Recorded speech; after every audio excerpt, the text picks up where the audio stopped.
What is going on, Astrolabians? It is good to see you. Apologies for being so late. I was boomer teching it up this morning. I don't know what's going on lately. The fiber is acting up in our neighborhood. I've noticed it, and I wondered if it was just a me thing, if it was just a browser thing, if it was a Twitter thing. But a lot of Twitter videos just won't play well. I'm hoping we don't run into this today. But apparently, we're not the only ones. There's other people who are complaining about the reliability of the fiber in our neighborhood here. And I've also noticed that I've been getting a lot of LTE lately.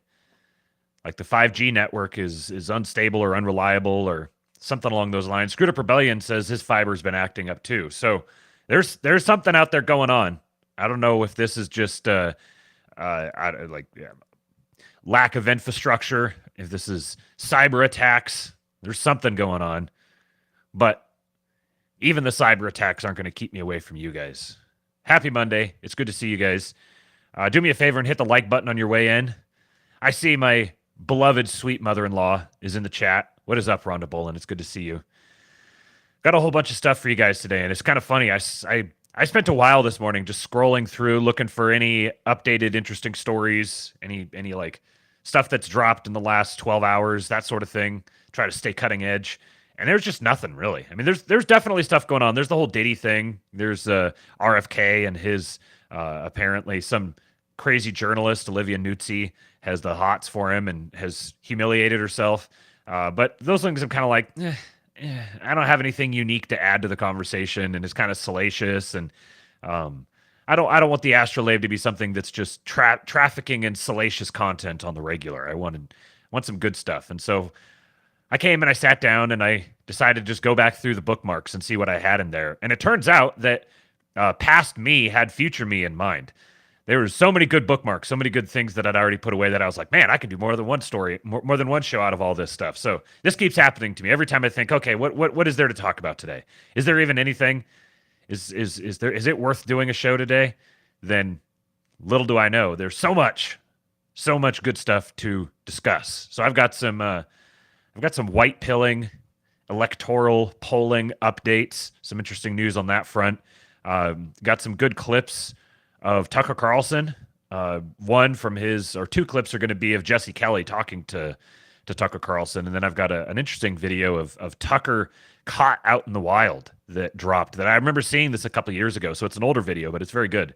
Got Elon with Bukele. Got some Mark Andreessen stuff. Let's see what else. So apparently there's the DOJ has announced in the form of leaking a statement that there is a $150,000 bounty out for Trump.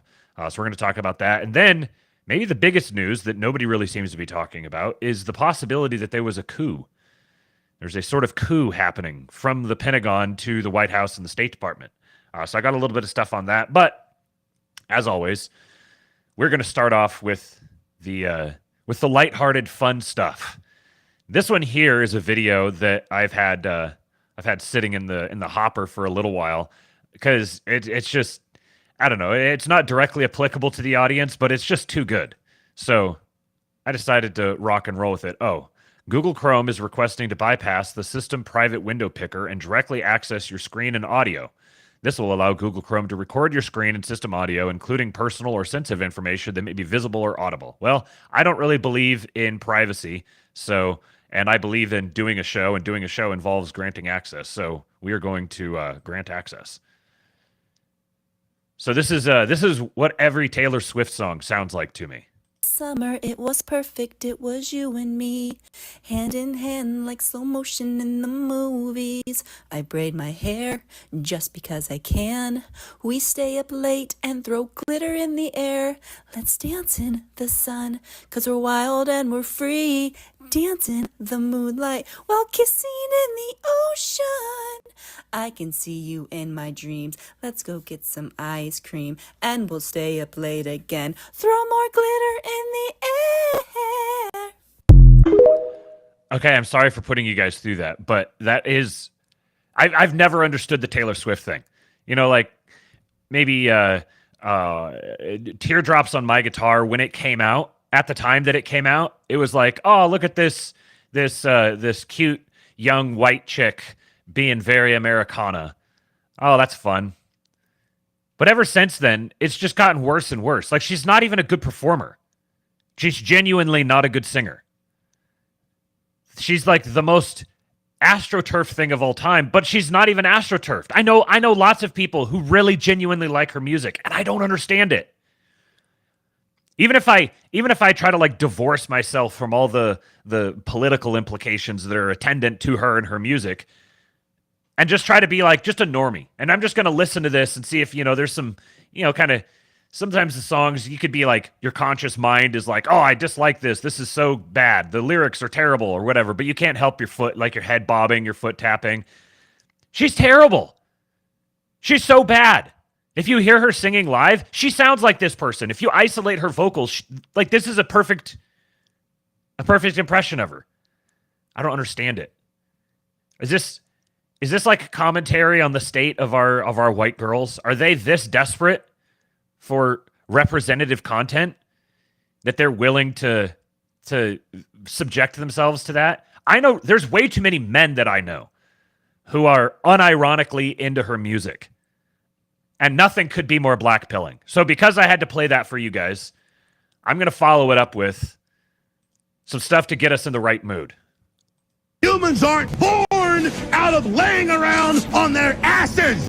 We've been born out of conquering a world. We're the dominant species. We built all this. We're powerful and we're beautiful and we're ready to build the next level of civilization in God's plan. But you must stop bowing to those who want to make you a victim.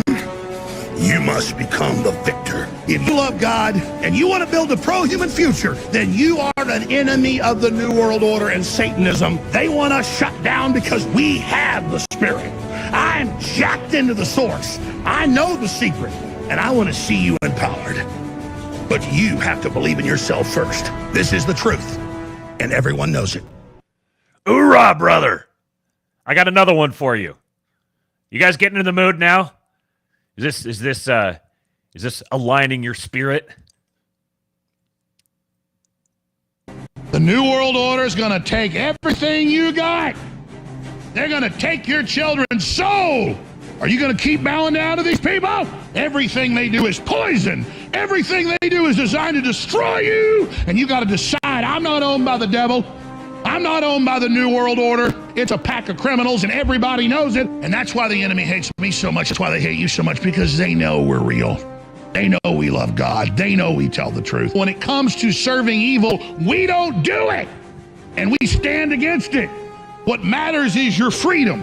What matters is your integrity. What matters is who you are, and that you're not for sale. Ever. And I don't know how this is going to end. But if you want to fight, you better believe you got one. Hell yeah! All right. Now I'm pumped up and ready to go. Speaking of big, dorky goofballs who say the things that everyone else should say, we speed this one up just a little bit. We got a lot of stuff to get through. Yeah, a really solid fucking guy. Like Brazilians, man, they have like this old school, like America, you guys, we're all a bunch of degenerate fucks, like I was talking to one guy, like I was joking about, growing up and my dad fucking snorting oxys off the table. Oh yeah, I probably should have said content warning for those who may be watching this with small children, like my wife with my son. He's learning a whole new culture.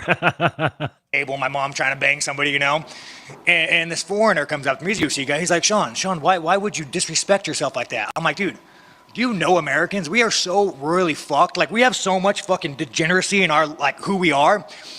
I can't even pretend not to be a white trash motherfucker. I look in the mirror and I wear a suit, and I just think all the bad shit I've done, all the bad shit I've seen. I'm like, what are you fucking doing, you loser? So, forwarding to these fucking dirty Brazilians, it was nice, man. They have, like, a good community. They fucking barbecue. They hang out. It was some good, wholesome shit, man. Americans, we need to go back to like taking women out of the workforce, and maybe that's where we fucked up, you guys. We let women vote. No offense, but But let me I want to tell you guys something. Think about America prior to women voting. They try to ban alcohol. I don't even drink, but I'm not trying to ban alcohol. So what you did, man, you let these women come in the workforce. Now we make less money. You got kids raising themselves on fucking TikTok. We need to go back to like 1942, you know, especially after, you know, maybe 1958 after we fucked up the Germans. We need to put women back in the kitchen. We need to take fucking, only one man needs to be working. So I think as a collective man group, we need to elect somebody that's going to put women back in the kitchen, put one man working, raise the wages, and build a fucking wall. Have you ever thought about going to therapy, Sean? For what? Unless you talk about your dad and your background. I'm curious if you ever thought about going to therapy. I don't know, man. Did you have good parents? Did no one touch you growing up? Well, as try as I might know. Oh, sure. I was checking. No.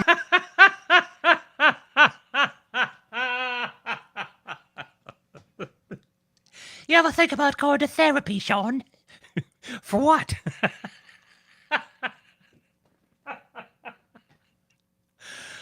Oh, man. Talk about moving the Overton window. I love how he like segues from dirty fucking Brazilians to see, this is why we need to get women out of the workforce. Just the hardest right turn ever. And it's so perfect. Yet another big, weird goofball.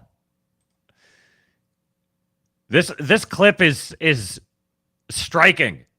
It kind of left me at a loss for words when I first saw it. Questions for Senator Lindsey Graham, there's no doubt about that. But to the point, what do you now like about fracking? You say you're not going to ban it. You support it now. They're eating dogs. They're eating cats. Again, so, okay. Yes, and any more on fracking? I think. Well, I want to ask you about the Middle East. Actually, let's move on because I do want to get this in. This week, as you know, a new front of questions for everyone's favorite retarded ogre. This is like a Rorschach test. What you think he was intending with that is genuinely anyone's guess. Was this a consequence of his stroke? Did he just like have a tic, just spaz out, or is he just dunking on her, making fun of her? I think that's what Malice said. Malice said that wasn't nervously, that was him putting her in her place, and I'm kind of inclined to think that. I think Fetterman's a very good candidate for straight up changing parties. I think I don't know what he is. Like, I don't know if he's genuinely really brilliant and just kind of has this whole facade and he's just going along doing his thing. I don't know if he is just an empty suit that someone else is possessing and wearing and he's just going off the reservation. But I'm here for it. This is great. I love every last little bit of it, no matter what the actual explanation is, because all of them are amazing. But I think he's like the archetype of the, like, say what you want about politics. He's like the archetype of the working class man's politician. A working class man is just can't get enough of it. He's very, very representative of his people.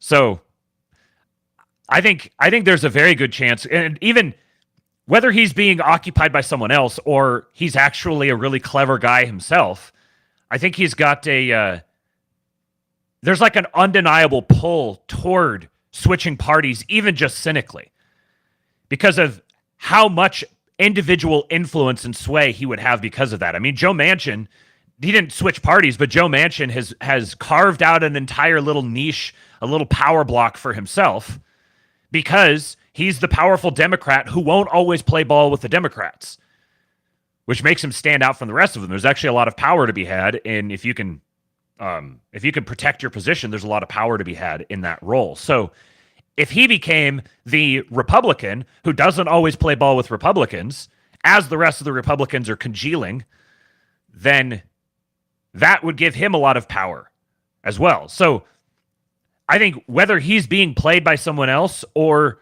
just playing himself, he's got political savvy. He very clearly has political savvy, and he's strongly indicating that he's not going to toe the party line on a whole wide variety of things, this clip aside. And it's just perfectly emblematic of 2024 politics, I think, that you get a big, doofy ogre who wears basketball shorts and a hoodie everywhere, just constantly saying and doing things that drives the regime bonkers.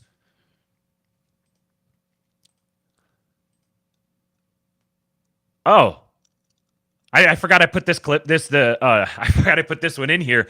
We've got a whole streak of big goofy guys that say and do funny things. MyPillow, the official MyPillow account, tweeted out, "Sleep like a dream with our standard MyPillow for just $14.88. Use promo code R277 to snag this deal and wake up feeling refreshed every morning. Don't miss out on the ultimate comfort upgrade. Get yours today." Look at this. This is an actual advertisement from an actual company. How can you possibly be blackpilling? Shout out to Jim Strabo. "I must secure a purchase of this pillow and another couple for my children." Go buy a MyPillow.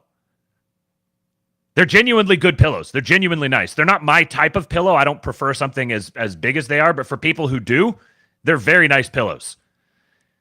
And you can support our guy, Mike Lindell, who has put himself through more shit than just about any other American over the past, 5 or 6 years.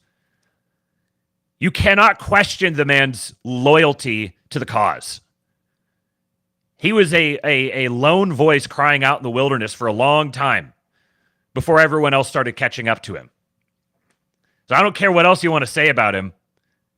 He is undeniably our guy. And now he's shitposting with his company. We've got he's like the ultimate boomer MAGA guy. He's like the archetype of the MAGA boomers. And now he's 1488 posting.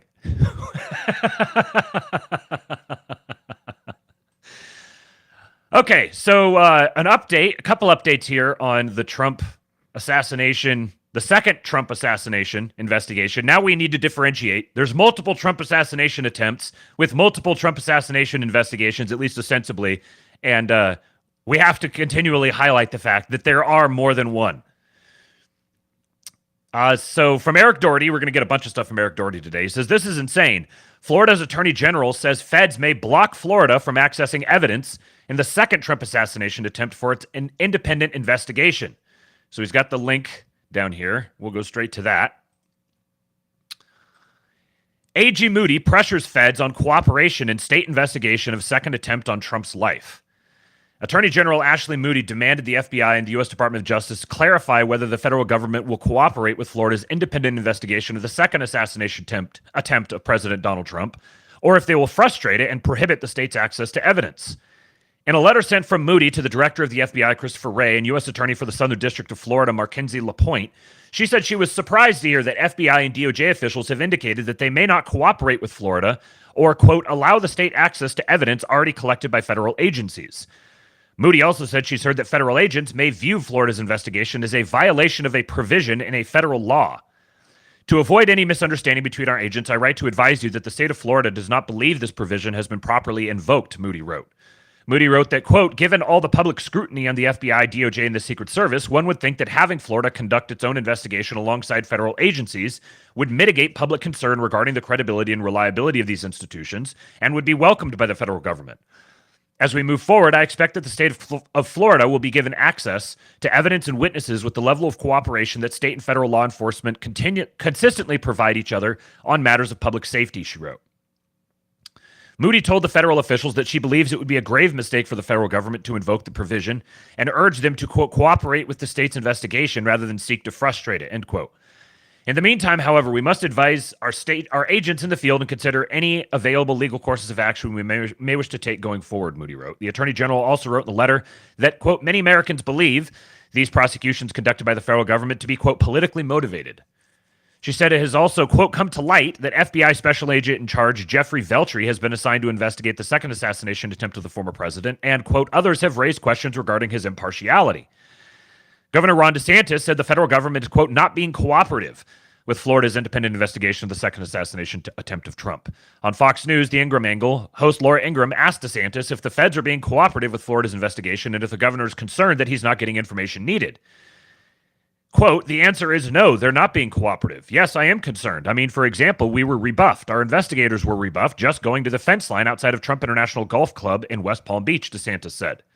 The second assassination attempt on the former president occurred at Trump International Golf Club last weekend in West Palm Beach. The incident led to the arrest of 58-year-old Ryan Wesley Routh, authorities announced. So, obviously, this isn't unexpected. Not surprising at all. And here's where the regime has gotten itself so dug in and is in active CYA mode to where they're doing things where what would you say, like the public sentiment associated with something like this, the appearance is really, really bad. Even to the generic normie, even to the moderate centrist Democrat. Like, hold on a second. We have a presidential candidate, a presumed nominee, who's gone through all this lawfare and all this other stuff, and we've been told he's Hitler for forever and ever, and yet he seems very obviously not Hitler to me, and even my friends are starting to kind of like him, and there's lots of really great people that I know and respect who seem to like him, so he seems likable enough to me, even if I'm concerned about his rhetoric and yada, yada, yada. But what I definitely am not in the frame of mind for is seeing people take shots at him. I don't want to see him die. I understand full well what that's going to do if something like that was to happen. So this is something that the federal government, regardless of politics, should be very interested in. And so to have the federal government begin obstructing an investigation like this that has very obvious implications on their own credibility and dependability is a PR nightmare. But they can't help themselves. They've backed themselves into this corner. So they have to keep doubling down and doubling down and doubling down and doubling down. And you can track this trajectory and see where it goes. Relatedly, the DOJ has just revealed there is an active Trump bounty for $150,000. Ryan Routh himself revealed this in a letter months before the attempted shooting. So reading from Fox News, Trump assassination suspect wrote chilling letter months before golf course plot. Quote, I failed you. He called on others to make attempts on Trump's life. Now note how they released the story. I saw a bunch of tweets like this one from Jack Posobiec and a bunch of other people sharing this, but I didn't see any sourcing to it. Just it's been announced. So I went to try to figure out how this was announced. You know, supposedly it came from the DOJ. Was there a press conference? Did they issue an official statement? Was it leaked through the news agency? Like, how did the statement get out here? This is the story that they're telling you. The DOJ obtained the letter from a witness. Oh, let me share the screen. The DOJ obtained the letter from a witness who says they received it inside a box delivered to them by Routh several months prior to the assassination attempt. Authorities say the witness opened the box only after hearing Routh was suspected in the attack. Really? So the story here is that he wrote this letter several months ago where he says, let's see here. This was an assassination attempt on Donald Trump, but I failed you. I tried my best and gave it all the gumption I could muster. It's up to you now to finish the job, and I will offer $150,000 to whomever can complete the job. So this guy who had like no money, who was like a failed builder and connected to all these really weird intelligence networks, flying all over the place and yet desperately begging for money from people, he has $150,000 to offer. That's very odd. And apparently he put this whole thing together, put the letter into a package, mailed it to someone several months ago. And then that person didn't open it until the assassination attempt. What? So did he like mail it to them and say, hey, don't open this until what? Until you hear that I tried to assassinate the president? Well, I can't imagine someone who has that story is just going to come and like, oh, hey, this guy sent me a box and said he was going to try to assassinate the president, not to open the box until he did. And then he actually tried, so I opened the box and here's what it said. That seems incredibly implausible to me. So this whole story stinks to high heaven. Everyone across the globe, from the youngest to the oldest, know that Trump is unfit to be anything, much less a U.S. president, the letter continues. U.S. presidents must, at bare minimum, embody the moral fabric that is America and be kind, caring, and selfless and always stand for humanity. Trump fails to understand any of that. I don't think there was anything else. Statements from the DOJ. Routh has been charged with federally possessing a gun with a scratched-out number and with possessing a gun illegally as a felon, though more serious charges are likely pending. He will appear before a federal judge today for a detention hearing. He'll likely face additional charges in the coming days, which could include aggravated assault for allegedly pointing the rifle to a Secret Service agent and making threats against a former president. Ron DeSantis said in a press conference that Florida will pursue more charges against him and that his offense should merit life in prison. Well, I mean, he apparently has they have in their possession now a written letter from him saying, my goal was to assassinate the president. So I don't think that it's plausible to charge him with anything except for that. I mean, you can't just not charge him for that. You can't say, oh, well, we don't know what he was out there for. He's actually explicitly said what he was out there for. But I think the bigger story here is that this is the DOJ covertly advertising, or not covertly, they're overtly advertising that there is a Trump bounty for $150,000. That's the only way that I can make sense of this story. That this is the explicit goal of releasing this like this. And I'm not the only one who's thinking that. That seems to be the general perception from the scrolling that I did on this particular issue. I've had a lot of people who are like, why are they releasing this? Like, why? This whole thing just stinks. So, I mean, there's nothing we can do about it apart from just keep track of it and wish Ashley Moody well on her attempt to take on the feds here. I mean, this could very easily spiral out into a pretty big issue, and it becomes, I think, like the J13 Commission. This is just adding to the mandate for the J13 Commission to go investigate this particular issue. Investigate the acquisition of that letter. Who is the witness? Let's question the witness and find out what their story is. Let's look into their background and see what sort of connections they have. It can become a very, very useful institutional bulldozer if it's wielded the right way. All right, so now for some more positive stuff. So this is the man. We've just learned that there's a $150,000 bounty on this man's head.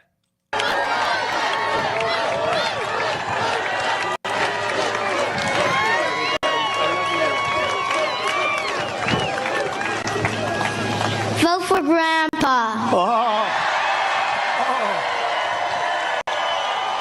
Thank you, sweetheart. Thank you, honey. Great job.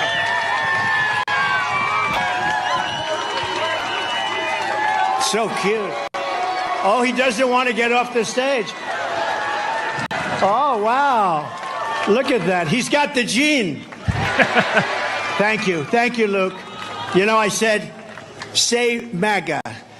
I whispered into his ear, so cute. I said, say MAGA. He said, vote for Grandpa. He didn't care what I said. And that was actually much better, right?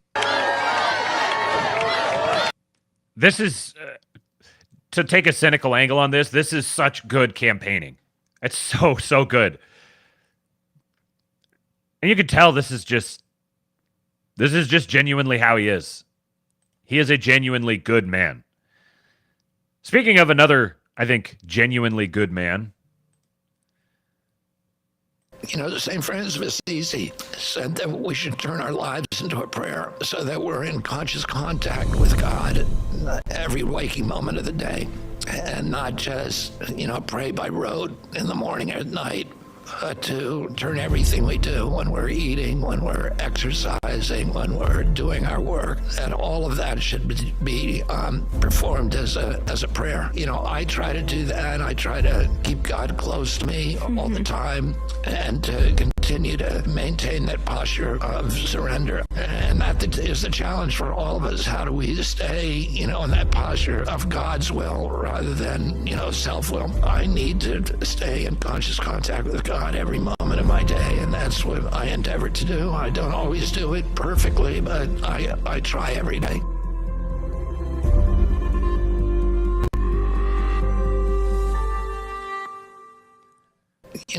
I thought that Trump bringing RFK into the fold would be a good thing politically, just as like managing a variable. I genuinely, I was wrong. I had no idea that his campaign would be such a boon. Adding his brand and the way they're presenting his brand, associating that with Trump, the whole Maha thing, is just so brilliantly done. This is the sort of the normies, the hangers on to the boomer truth regime, just the ordinary down home, good-hearted American folk. This is just absolute red meat for them. Obviously, I'm not gonna hold up RFK as some great theologian, but the man has a good heart. This is not the time to debate theology. This is a sincere message being delivered from a sincere man, and we have I don't even know what to call him. He's kind of a kingmaker, sort of. Like he was a candidate for president, but he wasn't really a candidate for president. There was just no way that he was ever going to be a candidate for president. But now he gets to align himself. He's like a great lord. Like a great, powerful lord who's been sort of on the fringes. But it turns out he actually commands a pretty... he's got like a really large plot of land and very productive, and he owns industries or whatever. And he just puts himself alongside the king and takes on some of this kingmaker quality. I never could have fathomed that we would have a figure of this status out here poignantly talking about the necessity of making your entire life a prayer. And very clearly meaning it sincerely.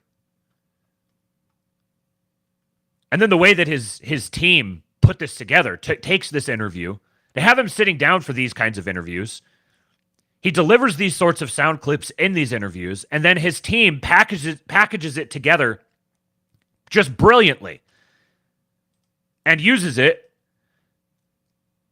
to campaign for Trump. This is one of the most brilliant social media campaigns that I've ever seen. And speaking of Trump, on a related issue, here's what he has to say. This is in North Carolina. I mean, it's a tricky thing. It's dust. It's a little tricky thing. Masks, no masks, everything. You can do all you want, but you still need help from the boss. We need help from the boss. That's what happened. We need help.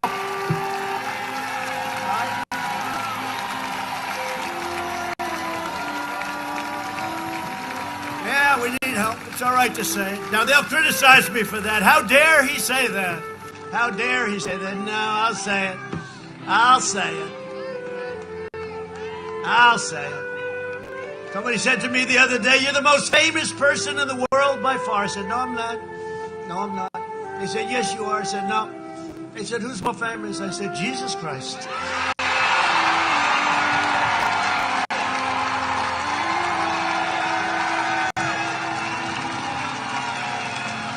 I'm not taking any chances. I'm not going to have an argument. Hey, I'm not having any arguments. Jesus Christ. I'm not going to take any chances. I'll give it, I guarantee. And let me look up and I'll say, and it's not even close. This is the such a wholesome posture to have. No. Don't try to compare me to the big guy.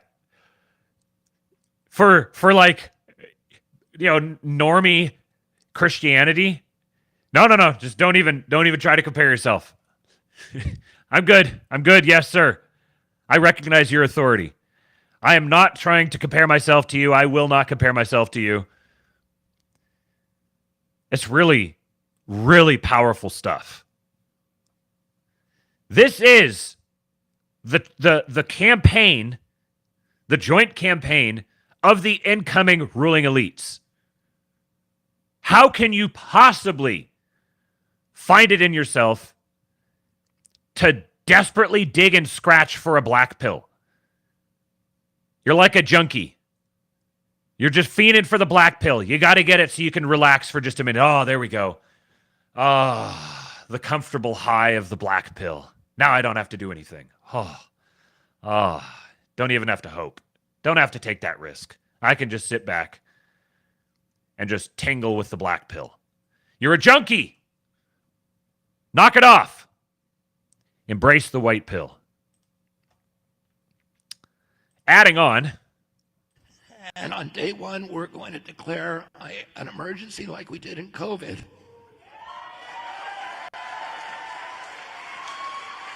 And it's going to be a chronic disease emergency, and we're going to get the fluoride out of the water. We're going to get the chemicals out of the food. We're going to get the chemtrails out, the chemicals out of the chemtrails, and there's 1,000 ingredients in our food that are banned in Europe. And we're going to get rid of all those chemicals. And I know how to do it. And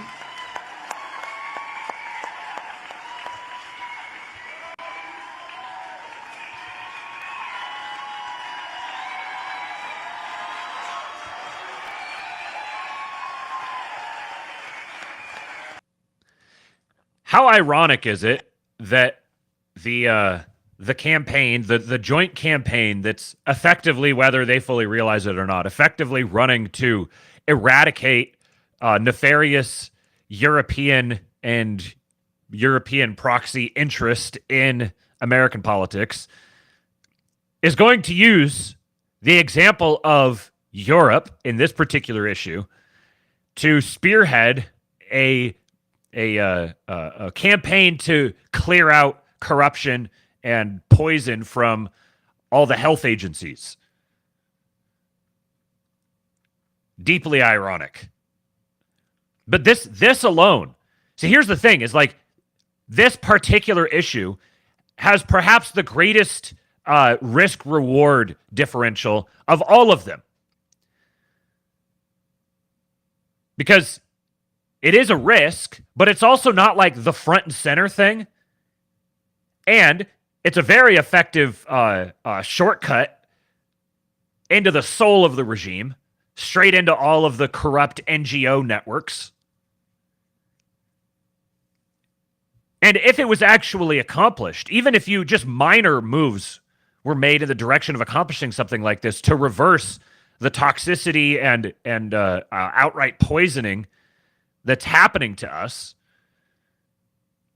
making America healthy again is such an important issue.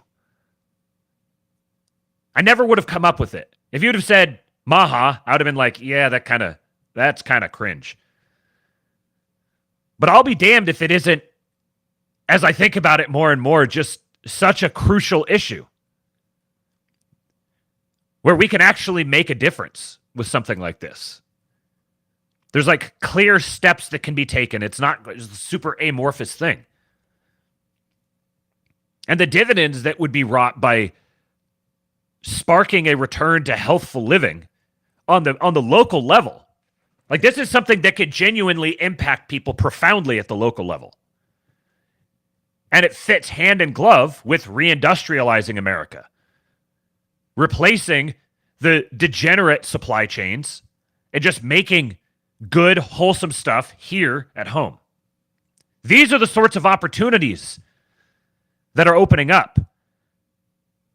This isn't about building parallel. I did Meta had the long 12-hour chat on the X Space over the weekend, and we were talking about this sort of thing.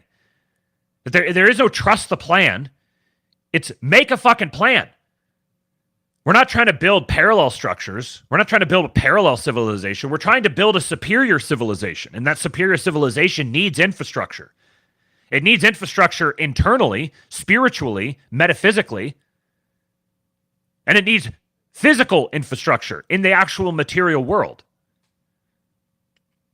Building superior supply chains, transporting superior goods in a more stable, reliable way.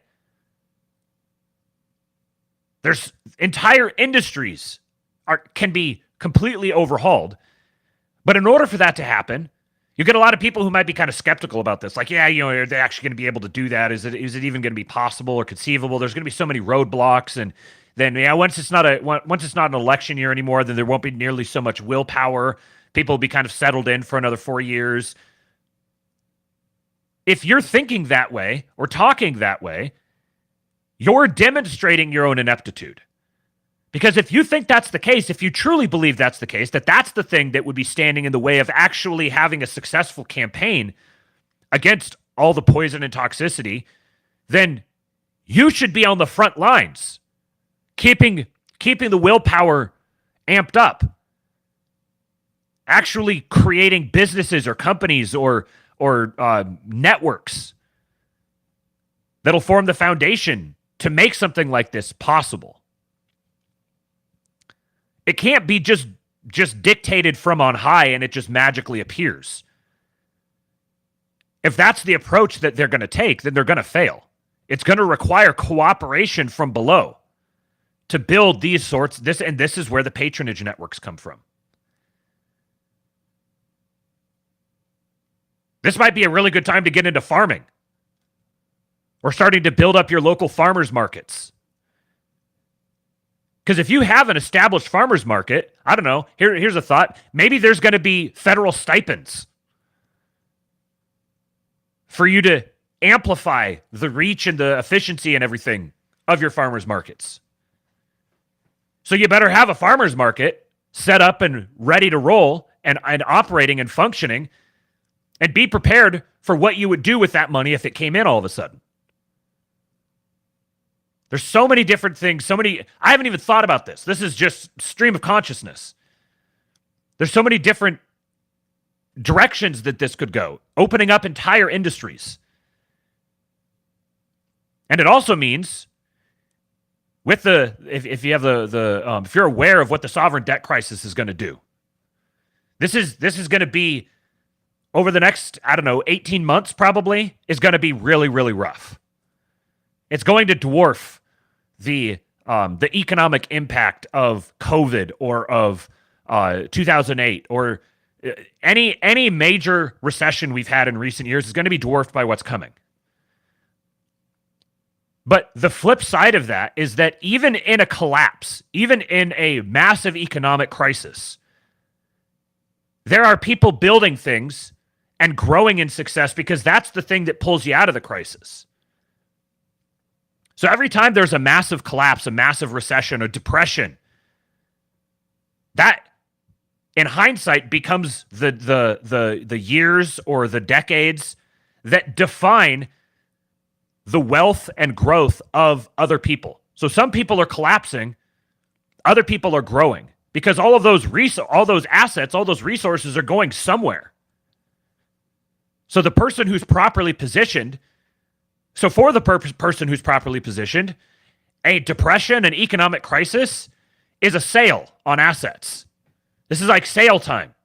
You can go in and you can buy them up.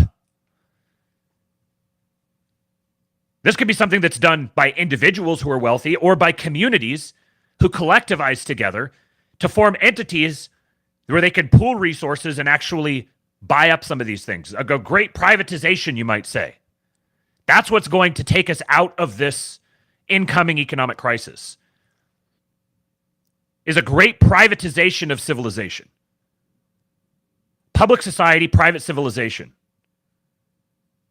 It's going to be built by private equity. The stock market is going to lock up and turn into a giant sinkhole. But private equity is what's going to drag this country out of the crisis. Now is the time to be getting into that world, if you aren't already.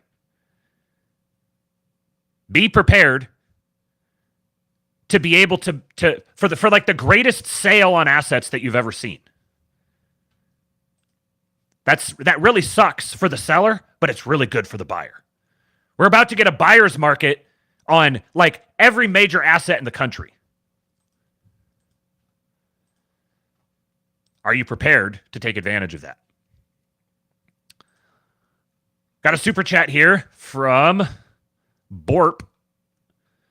Where'd it go? Here it is. $10 of cold, hard cash.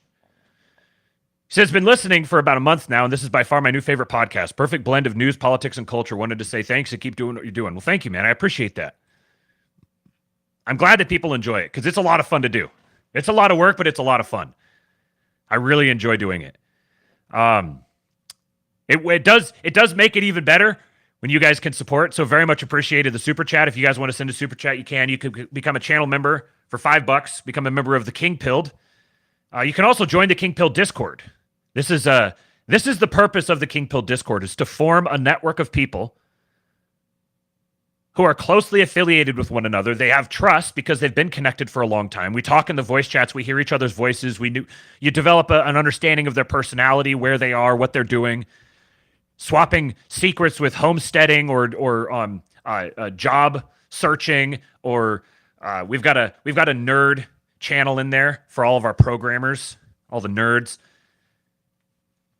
Got a homesteading channel. We've got a channel for the pew-pews, nicotine and caffeine and alcohol. We got a little something for everyone. So if you would like to be a member of the elite, you can go to our super top secret private Discord community. Go to kingpilled.com and sign up. All right, let's get to the next story. Oh, another super chat. Thank you, Ryan. Another $10. Man, we're getting that American currency. I'm a believer in the US dollar. He says, currently in process with folks regarding helping each other, food, shelter, wildlife prep, etc. Starting to consider ideas about how to capitalize and expand this. Maybe try to coordinate a Discord chat. I am down with that idea. Yes. Because that's a great thing that basically anybody can do. Anybody can start doing that right now. Contributing in one way or another. And that's the sort of thing that's going to carry us through, is having a local network of people that you can use to acquire resources or advice or connections or whatever you need when shit starts breaking around us. Being able to start a little, connect with some farmers or people with little gardens and start local co-ops. These are the sorts of things, like, you can think about the federal stuff and the national and global level stuff, and it's good to be aware of that. Yeah, I'm biased saying this because I'm going to be talking about that, and I want you guys to keep listening. But the most important stuff is going to be happening locally. That's what will determine your success in the coming years is the strength of your local community. My local can be remote physically.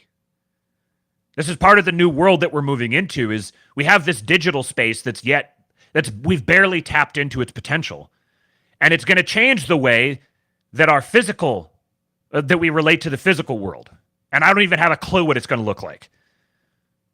I think we're in like our infancy with respect to the digital world as a species.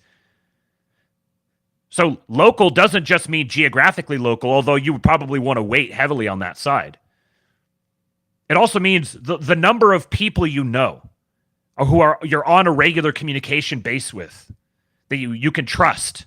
Like if you needed to make a trip across country or something, and you have a network of people that you know, then it's going to be easier to plan that sort of trip if things get real hairy.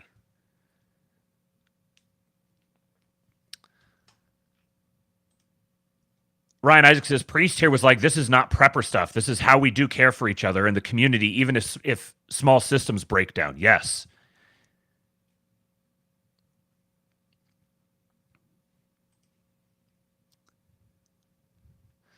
Toddman67 says, Stormy has good intel, but the reality is the vast majority of us are not going to be able to play the game like Big PE. Best bet is to own Bitcoin and use it to acquire more assets in the future.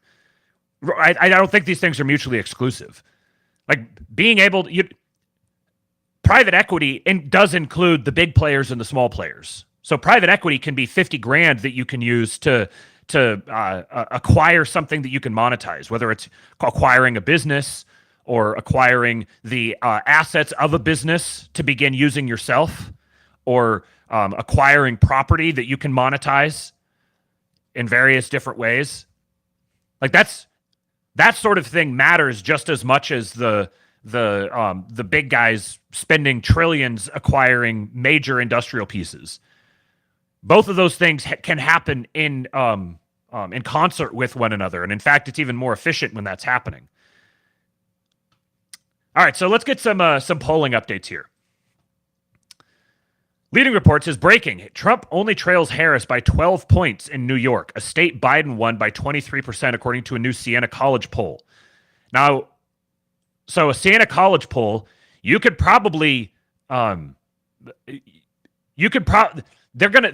be oversampling the wrong people to get a clear outlook on this. So if this poll is saying that Trump only trails Harris by 12 points, it's probably more like 8 or 9 points. It's not like Trump's going to win New York, but it's a proxy for what sentiment is like, and this really matters for down ballot races. It says Harris could likely pull off the worst Democratic performance in New York since 1988. I thought it was very interesting that Trump was campaigning in New York because of this. But I think campaigning in New York is not just for New York, not just for the down ballot races in New York, but it's also for the greater Northeast area. Because some of these towns some of these states like New Hampshire and Maine, there's a lot of stuff starting to trickle out that makes it sound like some of those could actually be up for grabs. These are the sorts of things that I would say are not likely to happen, but in the event that they did happen, that's how you get the Reagan-style landslide. Interesting story out of Nebraska. If Nebraska Republicans switch the state to winner take all, and it's too late for Maine to do the same, the impact could be enormous. Namely, Wisconsin, Michigan, and Pennsylvania would no longer be enough to get Harris to 270. She'd need at least one more swing state, Nevada, Georgia, Arizona, or North Carolina, to get over the line. So it says the new Cornhusker kickback. Donald Trump and his allies are making waves in Nebraska over the state's split electoral college allocation, pushing for a change that could have major ramifications come November.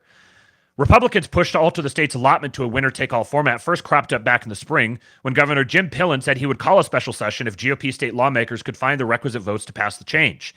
Now Pillen is back in the mix. Yesterday, Pillen hosted 24 state senators at the governor's mansion along with Secretary of State Bob Evnen, the state's chief election official. Several who attended the meeting said some senators who had wavered earlier showed more support for making the change. As we noted in Playbook this morning, Senator Lindsey Graham and the state's all-GOP congressional delegation are part of the lobbying effort. Aside from Nebraska, Maine is the only other state that splits its electoral votes. Back in April, when the Nebraska idea was first gaining steam, Maine's Democratic House Majority Leader Maureen Terry issued a statement indicating that if Nebraska made such a move, she would push for a like-for-like move in her state, which delivered one electoral vote to Trump in 2016 and 2020. We reached out to Terry's office to see if there would still be a response out of Maine given the renewed push in Nebraska, but we didn't hear back by the time of publishing. There's an entirely new wrinkle for Maine this time, though. First, Governor Janet Mills would be required to call a special session of the legislature. But the stickier wicket is in the timing. A bill only becomes law in Maine 90 days after it's passed, unless the bill receives a 2/3 vote in each chamber. Democrats currently have majorities, but not supermajorities. We're 46 days away from November 5 and 87 days from December 16 when electoral votes are set to be cast. The tricky timetable does beg the question of whether Trump and his GOP allies in Nebraska held off on renewing their push for a change in the state in order to jam up any effort to match it out of Maine. We've actually got a more effective Republican Party. They're actually starting to play a little dirty, and I love it. The libs are freaking out about all of this. You can see here, this would be an even split between Kamala and Trump. And so then the states with this this is kind of like the standard, what everybody is expecting to happen. The states that then are potentially up for grabs for Trump would be Minnesota, Wisconsin, and Michigan, and Pennsylvania. And now potentially the ones that are sort of becoming a little more questionable are New Hampshire and Maine. And I've got some information coming here in a little bit on Virginia that shows that Virginia may be up for grabs. Meanwhile, for Kamala, it would be Georgia, maybe North Carolina, but not likely. So Georgia, Nevada, and Arizona are the ones that she'd be going for. So she's she's also got a campaign. Look at the difference in the number of states she has to campaign in compared to the ones that Trump has to.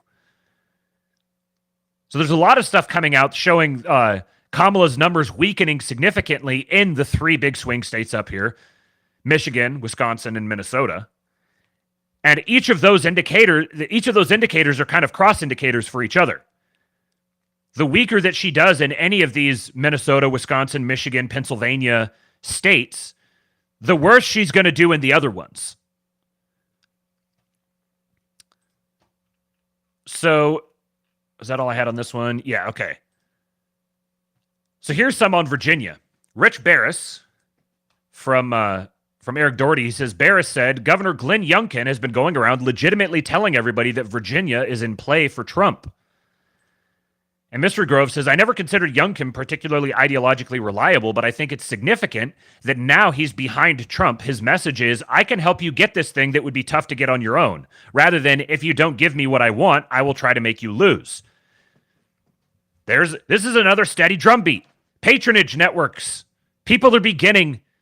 Our guys, or potential our guys, are beginning to form into an actual functional patronage network. Recognition of who's at the top and who serves whom.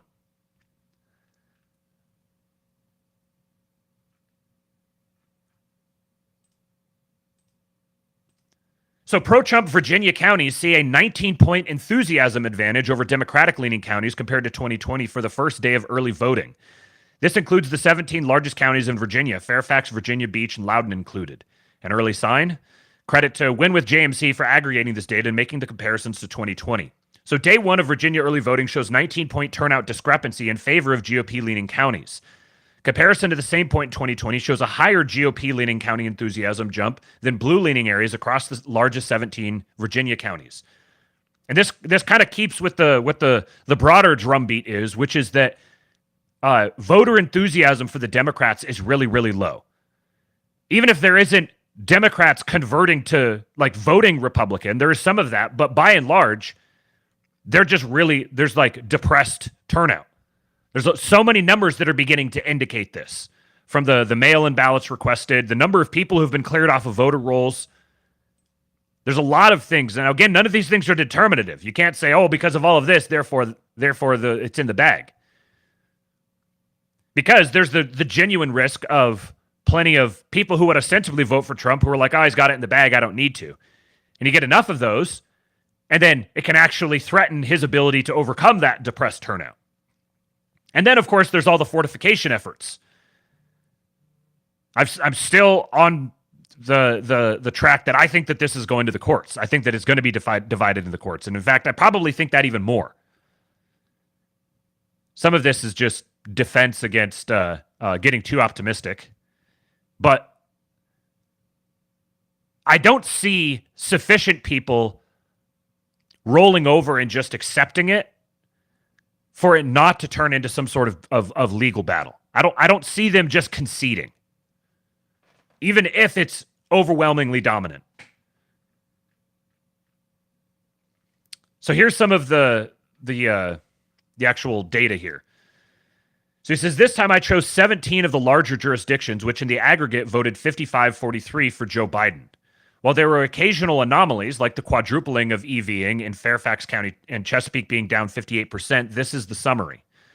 Jurisdictions voting for Biden saw EV turnout up 64%. Jurisdictions for Trump saw EV turnout up 83%. EV means I counted mail plus in-person. Source was the VPAP site. Data is below. This guy says the question is whether we can't separate vote by mail and in-person voting and see if Democrats voting in person close the vote by mail gap. And he said, yes, it's the operant question this fall. Florida will provide a good clue, as will North Carolina, once they start early voting and we can see the partisan split of each type of voter. J.D. Vance had an interesting, said something interesting in his most recent conversation with Tucker. He did one a week or so ago, and then he, in the road trip that Tucker's doing, he just had another one that dropped yesterday or the day before. And he was talking about the polling, and he said, from what they're seeing, they have their internal polls that they trust much more. that they said they pay a lot more money for to make sure that they're accurate. He said in those polls, what they're seeing is that basically the people who normally vote are approximately like the Trump versus Biden thing is basically locked in among the normal likely voters. But where the difference is made is in the people who aren't normally likely voters. The first-time voters or the people who don't usually vote, but they're more motivated to vote this time. And he said they break like 70-30 for Trump. So there's kind of there's like the baseline that both of them are going to get, or each of them is going to get something like probably 45% of the total vote. And it's a question of whether it's 46-44 or 46-44 the other way. Because each of them has their base that's just going to vote for them no matter what. And none of the campaign stuff, none of the scandals, nothing matters to those things. Those are just the people who are going to vote for who they're going to vote for. No matter what, nothing will change that come hell or high water. The variables are in the middle. So to respond to something like this with something like, oh, well, I see lots of enthusiasm here, lots of enthusiasm there, doesn't necessarily, these are kind of non sequiturs. We're looking for proxies for the in-between voters, the swing voters. Here is some interesting analysis comparing the last 2 election cycles and the polling to now. And this is, again, from CNN. They're honestly calling it pretty straight down the middle by and large with a lot of their videos that I've seen posted out here. Goodness gracious, could the race be any tighter in these battleground states? Look, in the Great Lakes, you got Harris by 2 in Michigan, Wisconsin, and Pennsylvania, well within the margin of error. How about in the Sun Belt, though? It's even tighter. You got a 1-point race in Nevada favoring Kamala Harris. You got a less than 1-point race in North Carolina, Trump ahead, but we're talking about like 0.2 percentage points. Arizona, a 1-point advantage. Georgia, a 1-point advantage for Donald Trump. The race, very, very close. Now, let's just say the polls were exactly right. What does that mean for the electoral map? What would mean a really tight race? Look at this. Kamala Harris getting 276 electoral votes to Donald Trump's 262, mostly on the basis of winning these Great Lake battleground states, despite the fact that Trump carries 3 of the 4 Sun Belt battleground states. But the bottom line is Kate Baldwin and Dear. So, as the polls are projecting it right now, it has Kamala very narrowly squeaking by. Like one state change, almost any of these states, I think, changing would change this result. Just barely squeaking by if the polls are accurate as they are right now. This is why I keep saying the way the polls are, you can assume the polls are overrepresent or oversampling Democrats or Democrat-leaning independents just because of the nature of the polling methodologies and the people who are doing the polls who are wanting to use them to craft public opinion. So even taking them at face value, it has her squeaking by like a single swing state. Audience, this race is tight, tight, tight. Now, in the realm of playing the hypotheticals, yes. So let's do that. Yes, I love those. Comparing how, if the polling is off, like it was in 2020, what would that do to the electoral map? So look at Donald Trump's electoral vote total right now, if the polls are exactly right, 262. But let's say the polls are off like they were back in 2020. Look where he goes. He goes to 312. Why is that? Because the polls underestimated Donald Trump in 2020. So the bottom line is, instead of losing those Great Lake battleground states, he wins all of them. He obviously holds on in North Carolina, Georgia, and Arizona, and he gains Nevada. So if the polls are as good as they were in 2020, despite the fact that at this particular hour, Donald Trump trails in enough states to give Kamala Harris the victory, if the polls are off like they were in 2020, Donald Trump would actually win the election. There were big elections since. And notice this doesn't even include Minnesota or Virginia, or I think it does have, it looks like, it's hard to tell on the screen from here, but it looks like they do have Maine and or New Hampshire in there. But, and this also has Nebraska maintaining their current structure. So this, I think, is much closer to where things are right now. This is assuming that the polls are as bad as they were before and they're not worse. And if you assume that one of the reasons why the polls are wrong is because the people who are doing the polls are trying to craft public opinion, there's all these different metrics indicating that public opinion has shifted even more toward Trump. And one would assume, naturally, if they're trying to craft public opinion, they would have shifted even more in the crafting public opinion approach to the polling, which could indicate that they're even further apart. This is where people can start considering the possibility that were we to just have a straight-up election, it could be a massive, massive landslide. The big operative question here is are we actually going to have a straight-up election? And there's not really a lot of reasons to think that. 2020 that involved 2022 midterms. What if it was off? Then now compare it to the polling offage of 2022.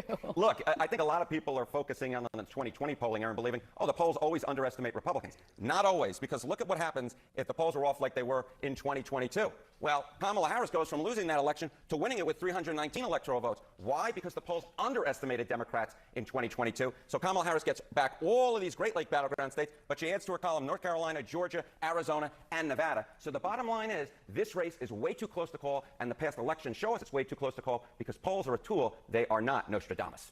It is interesting to look at it in this way, though. Just reminding us all, in summary, just stand by to stand by. Stand by to stand by. Voters make the difference, not the polls. Good to see you. Nice to see you, Kay. John. This is just about, I mean, it's probably not even worth saying. This is like polling malpractice to present this like this. Because what's significant about 2022 that's not that it does not have in common with 2020 and 2024? Trump was not on the ballot in 2022. And clearly, Trump being on the ballot makes a big difference. So they're presenting this sort of thing so people are like, oh yeah, election cycle, and it's just each election cycle is basically the same. So if we think of like that, oh, actually, yeah, no. What happened in 2022 has very little impact on what will happen in 2024. Because Trump is such an outsized factor that it's not even worth comparing between 2024 and 2022. Okay, so got some Jesse Kelly quotes for you guys. William Wheelwright says, this guy has posted some cringe stuff, but this is one of the most important points that can be made about modern American politics. Why do the reddest states have the most lily-livered representation in the U.S. Senate and governor's offices? It's a complete joke. California and New York are by far the most libtarded states in the country. Why aren't Wyoming, Oklahoma, and Alaska doing the same for the right? But we have a primary voter problem because the reddest states, they are sending the most putrid losers to Washington, D.C. John Thune, John Cornyn, Mitch McConnell, what is that? James Lankford, Naked Ken Doll Lankford out of Oklahoma. These people are from our reddest states. Wait, what did you call him? Naked Ken Doll. Have you ever seen a Naked Ken Doll? There's nothing there. So, no, I'm not bragging. I've never taken off Ken's pants, but it's just... Well, believe me, that's what you're going to find if you ever disrobe James. But the point I'm stealing that.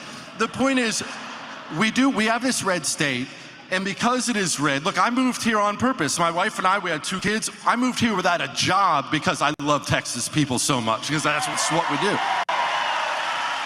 But that niceness can also burn us as well, because you move to a safe place. I'm in a neighborhood without crime. I'm in a state that's Republican. I have this, I have that. And you think to yourself, we're fine. We're not fine. The demons come for what is good.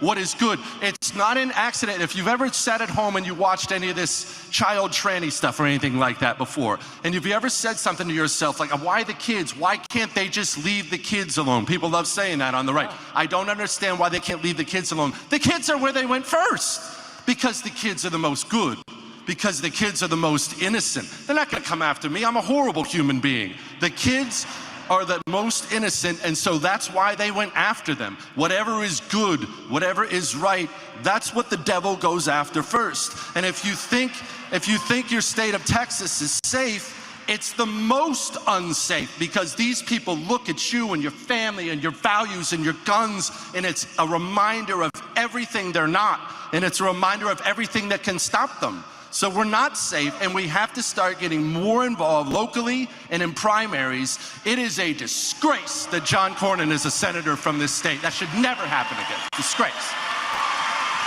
Wow, that is a really deep analysis. It's the purity, it's the desire to defile purity that drives them. what I really want to see is beyond 2024, beyond the energy around the election cycle. I want to see this sort of public rhetoric being platformed by the largest right-wing audience having commentators. Get this sort of thing going consistently, not just in an election cycle. Stormy said on his conversation with Jason Miranchuk at the 2-Bit podcast, he said that the next Walter Cronkite's, the talking heads, they're going to come from our space. They already are. We're seeing the vanguard moving forward, but the talking heads are going to come from our space. And this is the sort of rhetoric that needs to be applied. This needs to be mainstreamed. The way that Republican voters relate to their politicians, they need to be in fear of what's going to happen to their voters. Yes, Amy, this is Jesse Kelly. I've followed Jesse Kelly for a long time, and he can be a bit of a lolcow, but one of my favorite bits that he has consistently is he's like 6'8", and his wife is like 5'1", and so he consistently posts pictures of the two of them together with like just his wife's forehead showing, and he like has a great picture of himself. It's a bit that I will never get tired of. He's a fantastic poster, even if he does have he does have like the very BoomerCon kind of cringe take sometimes, but he also does own up to it. And he has been hold on. Phone call coming. Go away, phone call. And he has been kind of changing his tune a little bit lately as he's coming on board with exactly what's going on. Here's another one from him. Afraid than you are. They're afraid we're going to wake up. They're afraid we're going to get involved. They're afraid we're going to go to their little fiefdoms of power at the local library or Congress or the school board, wherever it is, and take their power away from them. They're afraid of you speaking the way you want to speak on social media. They're afraid of the fact that you're guns. The demons are more afraid of you than you are of them. The darkness is afraid of the light. They should be afraid. I want to make sure I'm very crystal clear about that, and you can clip it all day long, you commie scumbags. Come knock on my freaking door. It is time to stop being afraid like you are and like I am, and it is time to start making them afraid. Good guys don't get afraid. They need to be ones that are afraid of us, and we can do that. Hell yeah. Hell yeah, Jesse Kelly.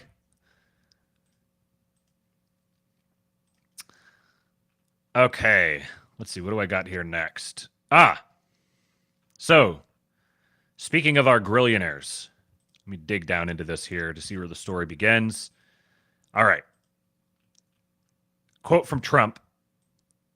Oh, actually, I didn't see this one before. I just saw the original one. Oh, man, there's a whole bunch in here. Okay, bonus content. Holy crap, there's so many of them. Did he just clip up the entire speech? Okay, we can't go through all of these. Let's start with this one. Supreme Court. Don't know Harris. They know comrade. They also know comrade. And that's what she is. She's a comrade. But Harris is running, and she wants to open your borders. I'll tell you what. 21 million people, and that's really not including gotaways, came into this country. And they came in from a lot of bad places. Do you know that crime all over the world is down? In Venezuela, it's down. So he says 21 million, not including gotaways. So the 21 million number is underselling it. 72%, because they've taken their criminals and they've dumped them into the United States. It's down 70, and nothing good is going to happen with that. But all over the world, not just South America, crime is way down, way down. And what a shame that is, right? What a shame that is. And you see how bad it's getting when you look at what's going on with the migrants attacking villages and cities all throughout the Midwest in particular right now, but it's all over. But she's going to deliver rampant inflation, and she wants to pack the Supreme Court, our great Supreme Court. Instead of 9 justices, Kamala wants to bring it up. The other day, for the first time, I heard a number. It's got to be an odd number. They didn't like the number 13, so instead of going to 15, they went to 25. I understand they want 25. So they want to pack our courts immediately, and we can't ever let them do that. And we're going to 25. What in the hell? This is the first time I've heard this. I wonder where that came from. 25? God, I hope she doubles down on this. I'd imagine they won't touch it with a 10-foot pole, but oh my God. If she actually endorsed this, or one of her proxies endorses this, oh God, please give us that soundbite. stop them, and we have to stop them at the presidency. Ideally, we're going to do well, Ted, with the Senate, but we have to stop them with the presidency. We have to stop them. Ideally, you have some great congressmen and congresspeople running. We have to stop them there. So 25 justices is what she's looking for. That's the real number, so she can rig the system. She was an original creator of defund the police movement. Just so you know, she's been there for 15 years. If you're there for 1 week, you cannot vote for her for president, okay? This was, I'd imagine, North Carolina is not a cool place right now. And I noticed that he's given this speech there out and just straight out in the sun. I know what it's like down here, this part of the country, to just stand out in the sun in the middle of the summer. The dude has got some stamina. Even had anybody that once even had a thought of defunding our great police law enforcement can no longer serve or even be thought of to be president. And I met a lot of the officers backstage. They're incredible, the job they do, and we appreciate it. She wants to defund the police. She wanted to do it in Minneapolis. That's why she picked this character, this weird guy. You know, he said weird. JD and I are not weird. We got a lot of problems, so we're not weird. He is a weird dude, isn't he, though? So she got to meet him. He's a radical left lunatic. During the burning of Minnesota, they burned the whole state. Minneapolis was like a fire pit. And I saw a CNN announcer saying, well, this has been a friendly gathering. And behind him, the entire city was burning down. Nobody's ever seen it. Looked like World War II. No, we're not going to do it. And we're going to stop World War III, by the way. He's mostly peaceful posting now. Okay, here's his. I didn't see this clip, but I saw people talking about it. Here's his. He's reaching out to women voters now. More stressed and depressed and unhappy than they were 4 years ago, and are less optimistic and confident in the future than they were just 4 years ago. I will fix all of that, women. I will fix all of that, and I will fix it fast.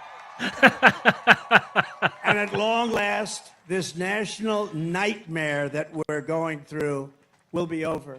Women will be happy, healthy, confident, and free.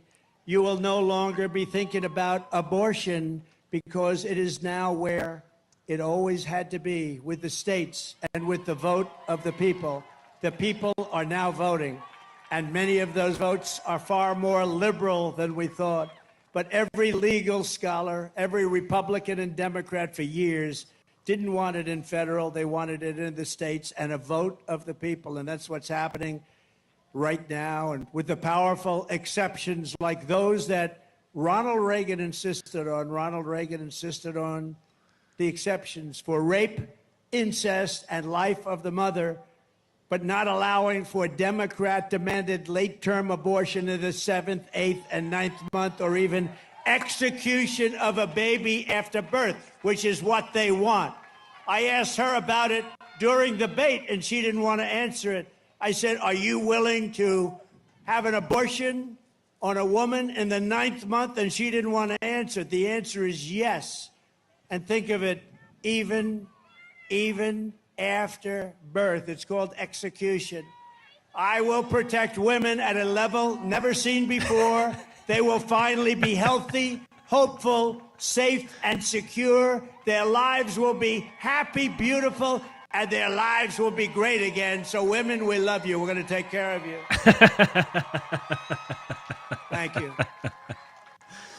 Oh, we love our women, don't we, guys? Okay, so here's the clip I was originally planning on playing. It's my plan. I'll talk to Elon. Elon, get those rocket ships going because we Get 'em want to going, reach Elon. Mars before the end of my term. We want to do it, and we want to have also great military protection in space because that's where it's going to be at. It's my plan. Interesting to see him connect the going to Mars with having great protection in space. It's almost like the all of this work to get us to Mars serves more than one purpose. He says he wants us to get to Mars by the end of his term in office. This is ambitious.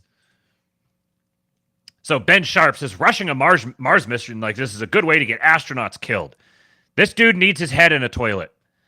Jeremy Kaufman says Golden Gate Bridge, 27 deaths. New York City subway, 60-plus deaths. Hoover Dam, 96 deaths. Erie Canal, thousands of deaths. Pushing the frontiers of engineering and achievement often means that people die. Going to Mars will be no different, and that's okay. Safetyism is actually highly regressive, since it's often those with the least for which it is rational to bear more risk for more rewards.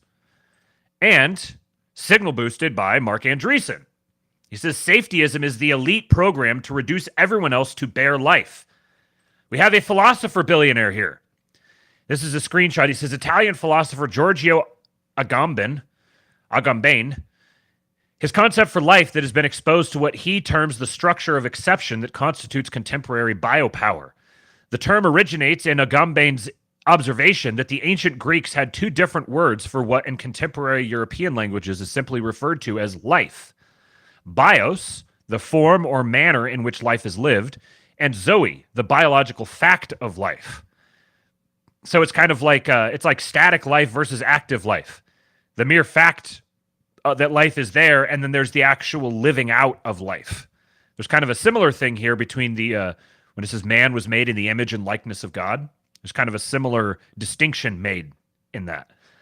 His argument is that the loss of this distinction obscures the fact that in a political context, the word life refers more or less exclusively to the biological dimension of zoe and implies no guarantees about the quality of the life lived. Bare life refers then to a conception of life in which the sheer biological fact of life is given priority over the way a life is lived, by which Agamben means its possibilities and potentialities. We've got our philosopher billionaires on the case, folks. Eric Anderton here says, safetyism is the feminine and risk is the masculine. The West, because of the risks taken by prior generations which have established the material prosperity and security of our civilization, is defined by the feminine. The masculine will not predominate again until that civilization is fundamentally threatened. Exactly correct. Another one from Mark Andreessen. Mark Andreessen is Landshark posting, you guys. People were talking about ayahuasca. Autism Capital tweeted out a video of people going through an ayahuasca ceremony and vomiting all over themselves and everything. So then everyone was talking about ayahuasca. And of course, Landshark has the single best take on it of all time. And I did not have it on my bingo card for Mark Andreessen to be highlighting it. This was what Landshark said. Ayahuasca is insane because it appears to be one of the most legitimately dangerous drugs with the potential to gigafry your brain, but is exclusively taken by literal turbo normies who unironically want to heal internalized racism trauma and basically get one-shotted by it. Literally the most spiritually inept people in existence having their little lib brains rearranged by some Mesoamerican 6D demon who makes them quit their email job, divorce their boyfriend or girlfriend, and become a traveling circus stripper or whatever. Landshark never misses, and this is one of his greatest hits. This might be the most famous Landshark tweet of all time. He is such an absolute treasure to us. Our based esoteric engineer ortho bro poster. And it's great to see our friendly neighborhood billionaire giving him a signal boost. Speaking of friendly neighborhood billionaires, Nayib Bukele. It was a pleasure to spend several hours talking with one of the great minds of our time. It's happening. Welcome to Tesla. Holy crap, that's loud. Yeah, it's 3 times the size of the Pentagon. He's like, He gets to walk around and show off his cool building, his cool toys to this world leader. The U.S. could go for another 3. Maybe we're just like bacteria. We're just but until least, gravity said that maybe we're too. Gravity put in a colony. Sure. The ant feels it has gravity. She bites you. Bacteria really I mean, you see them. You. I like. Oh, this one warm. Diet Coke's is terrible branding. The original roast. Diet Coke is terrible branding. Huh. What you're seeing here is a conversation between two heads of state. Base Bukele going for the real sugar. Do we have a covert Pete bro here? It wouldn't shock me, given the circles that he runs in. I've also got to highlight Bukele's fit. I am a big fan of the vibe that he's bringing to bear. Very, I don't know exactly what it is. It gives me vibes of like, there's a little Star Trekkiness to it. Maybe it just looks like a spacefaring head of state. Really, really cool fit. Elon's wearing cowboy boots, of course, because he's in Texas. Yeah, we should have one on display. Yeah, beautiful. Yeah.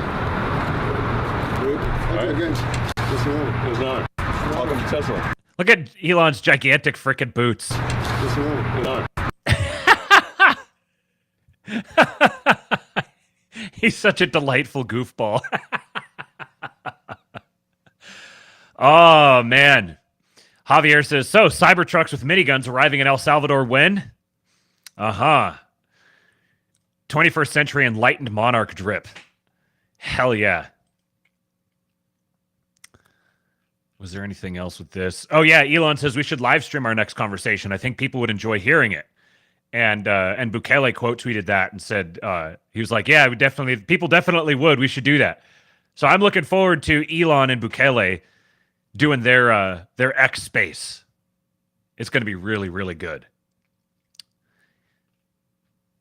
Let me go back here. Did I miss something I was going to highlight? Something's telling me that I did. No, I didn't. Okay. All right. So coming back here, weighing in on the Mars journey and the critics. Got a tweet from Elon here in just a minute, but first of all, this is what he's quote tweeting. So this guy says, my guess, speaking just for myself, is sometime in the 2050s or 2060s. Crispy Lispy says, worst prediction I've ever seen on the subject, and tags Peter Hagg. So Peter Hagg says, punting predictions for humans to Mars decades into the future is, in my view, largely political and not based on science and engineering. If humans make it in the next 10 years, which is reasonably likely, it has to be SpaceX doing it. No other game in town. Maybe the Chinese with a crash program, but they don't seem to have the intent to do anything like that. To some, this is politically unacceptable. Musk cannot be allowed to win. By predicting absurdly long timetables, they hope to make it true. They want to give NASA and the broader public sector time to take control of the process and lead the mission so that Mars is run by a bureaucracy that is broadly on their side, rather than some anarchic frontier where tech bros can build stuff without someone around to tie them up with regulations. This absolutely nails it. This is precisely it. And this is how this sort of narrative building works, is you get these dorky shitlib apparatchiks who come out here and counter-signal this whole thing and lay down the public narrative cover for the bureaucracy. This is why the takeover of Twitter was so significant. This is why. This is how we are able to now control and direct these kinds of narratives ourselves. Yes, Melon, hyperstition, exactly. We are the hyperstitionists now. I don't know, we hyperstitionists? We are the narrative makers. We will craft these narratives and give our guys cover so that they can pursue the things they want to pursue.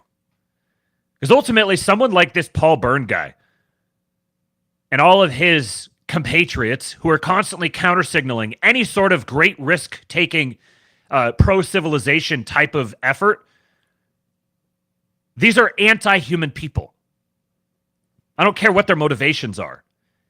They are a millstone around the neck of the species.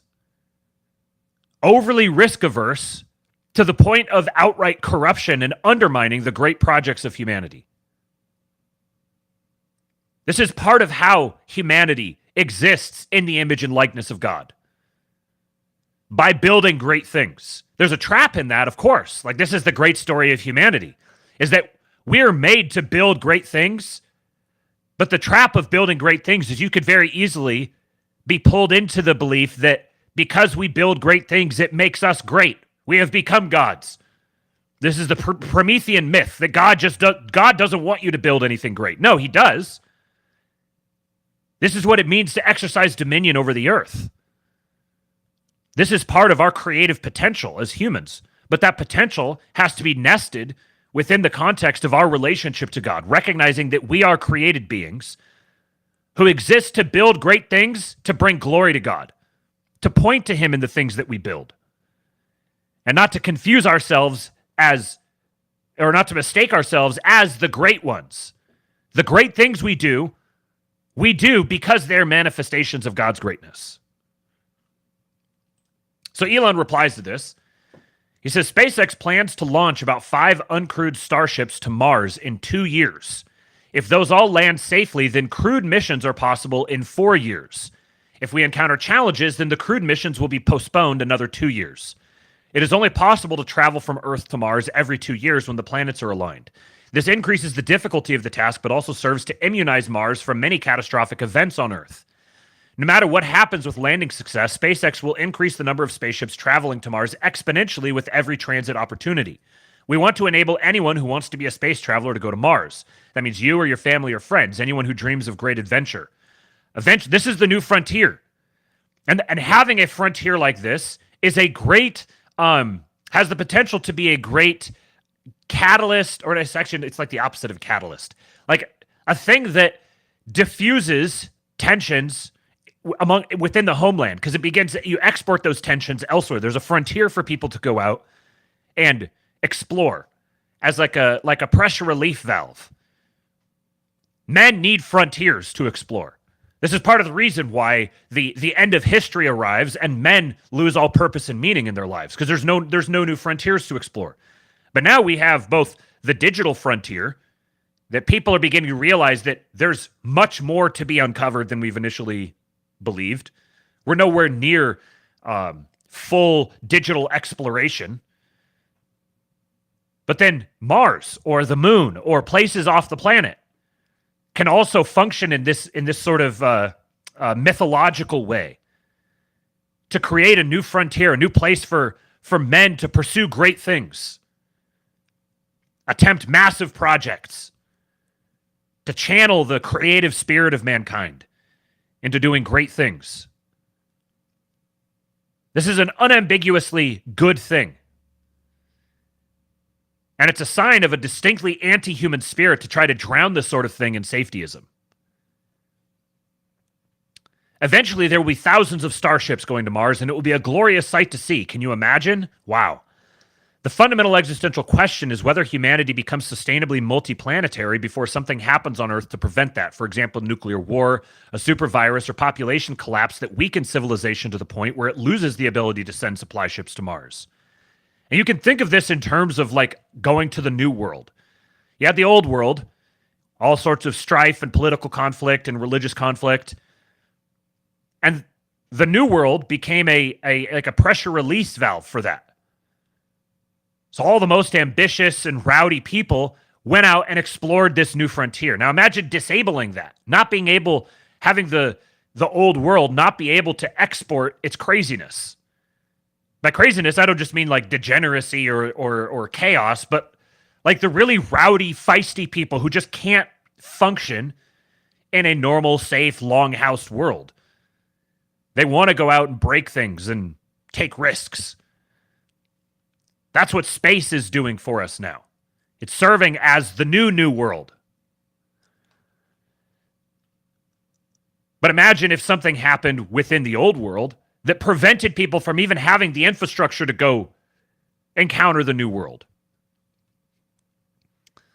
One of my biggest concerns right now is that the Starship program is being smothered by a mountain of government bureaucracy that grows every year. So this is his framing for this.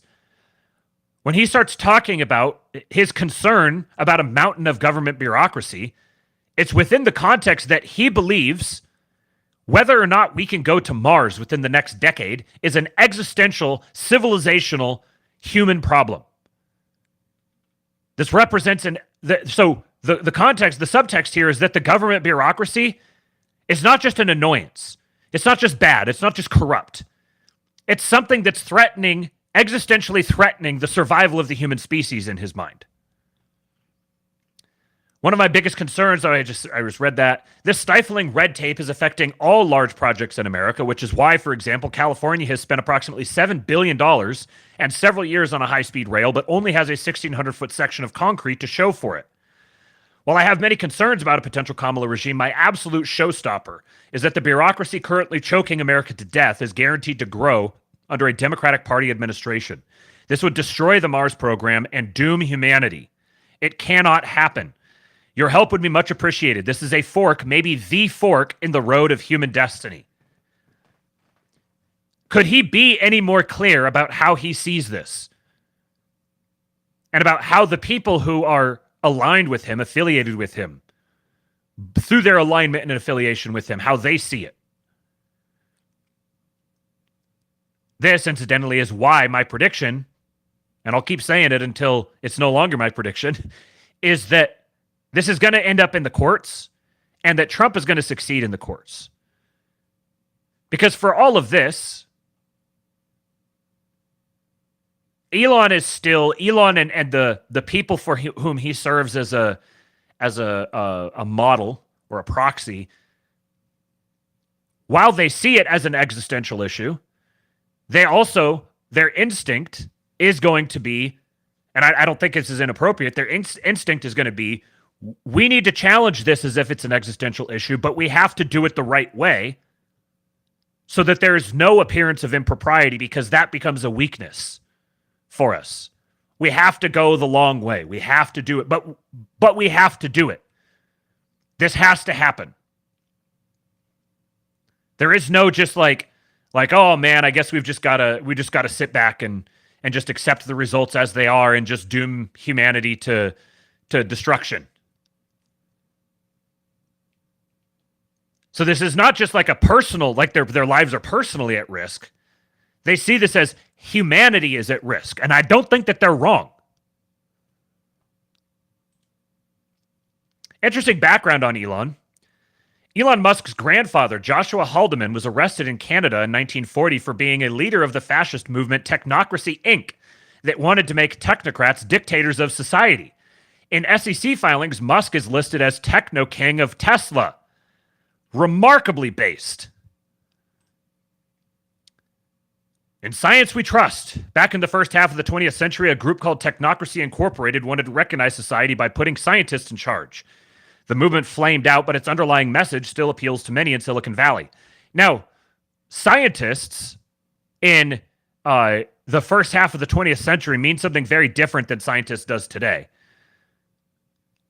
In many ways, it's the same, but there's also a substantial difference. On October 13, 1940, a Regina chiropractor named Joshua Haldeman appeared in city court to face 2 charges under the Defense of Canada Act. His alleged offense was belonging to Technocracy Incorporated, an organization that had been banned by the Canadian government several months earlier as part of a large sweep of groups it considered subversive to the war effort. Let me open the article here. Elon Musk's eugenicist, anarcho-communist, technocratic sci-fi cult. How apartheid, Russian cosmism, the novels of Ian M. Banks, and long-termism created a genocidal chaos monster. This is from December of 2022. Elon Musk has spent most of his career being Elon Musk. That is, he has been far more concerned with building an image of himself as a technological genius and a titan of business than actually solving problems or managing things.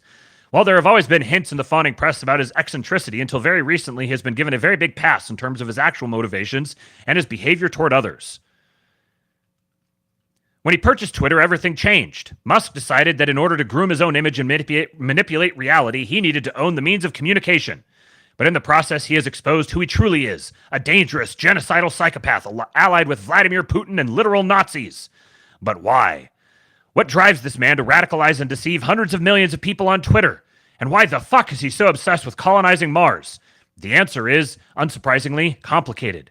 But it's also right there in the open and decipherable. Last June, Elon Musk's girlfriend at the time, Grimes, recorded this TikTok video, which everyone understandably laughed at. So let me find the part here where he talks about his grandfather.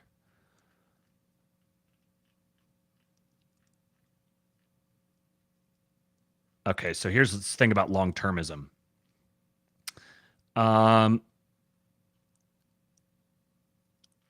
Nah, it's not that interesting. Where is this? Okay. In March of 2018, a few months before publicly aligning himself with the anarcho-communist future of the culture, Elon Musk crashed a South by Southwest panel to quote the Russian rocket scientist Konstantin Tsiolkovsky, died in 1935, who was not just an inspiration for the Russian cosmonaut program, he was a proud Bolshevik, a Russian Orthodox ascetic, and a founder of Russian Cosmism.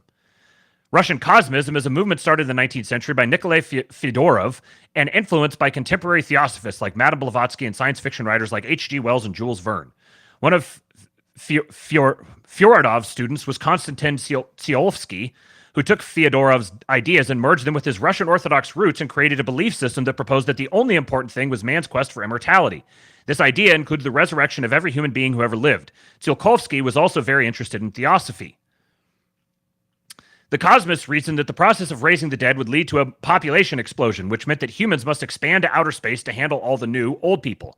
That's why interplanetarism was such an important theme. They needed a place to house all the reanimated corpses. So for this reason, Tsiolkovsky set out to figure out how to make it to Mars and beyond. This is why he learned rocket science and helped initiate Russian cosmonautics. Elon Musk's admiration for Tsiolkovsky and his student, Russian scientist Sergei Korolev, has ingratiated Musk with those Russian state media and Putin.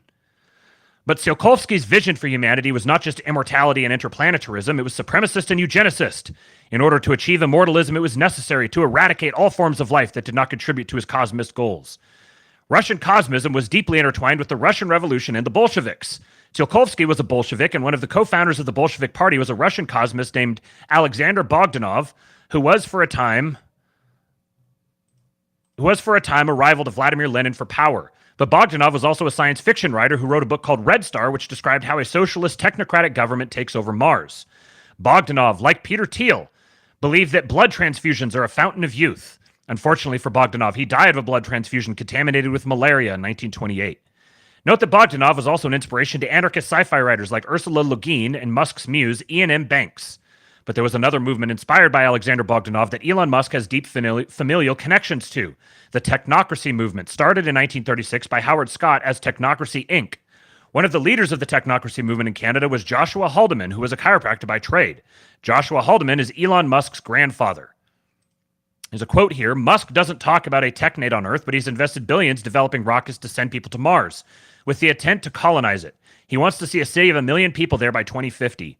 In 2019, Musk tweeted, accelerating Starship development to build the Martian technocracy. Most of Technocracy's incorporated ideas for the technate were neither practical nor achievable, but they raised at least two important questions that we're still grappling with today. How should governments respond when large numbers of people lose their jobs to automation? And how can representative democracy, with all of its obvious imperfections, function effectively in a world where science and technology play an ever more dominant role?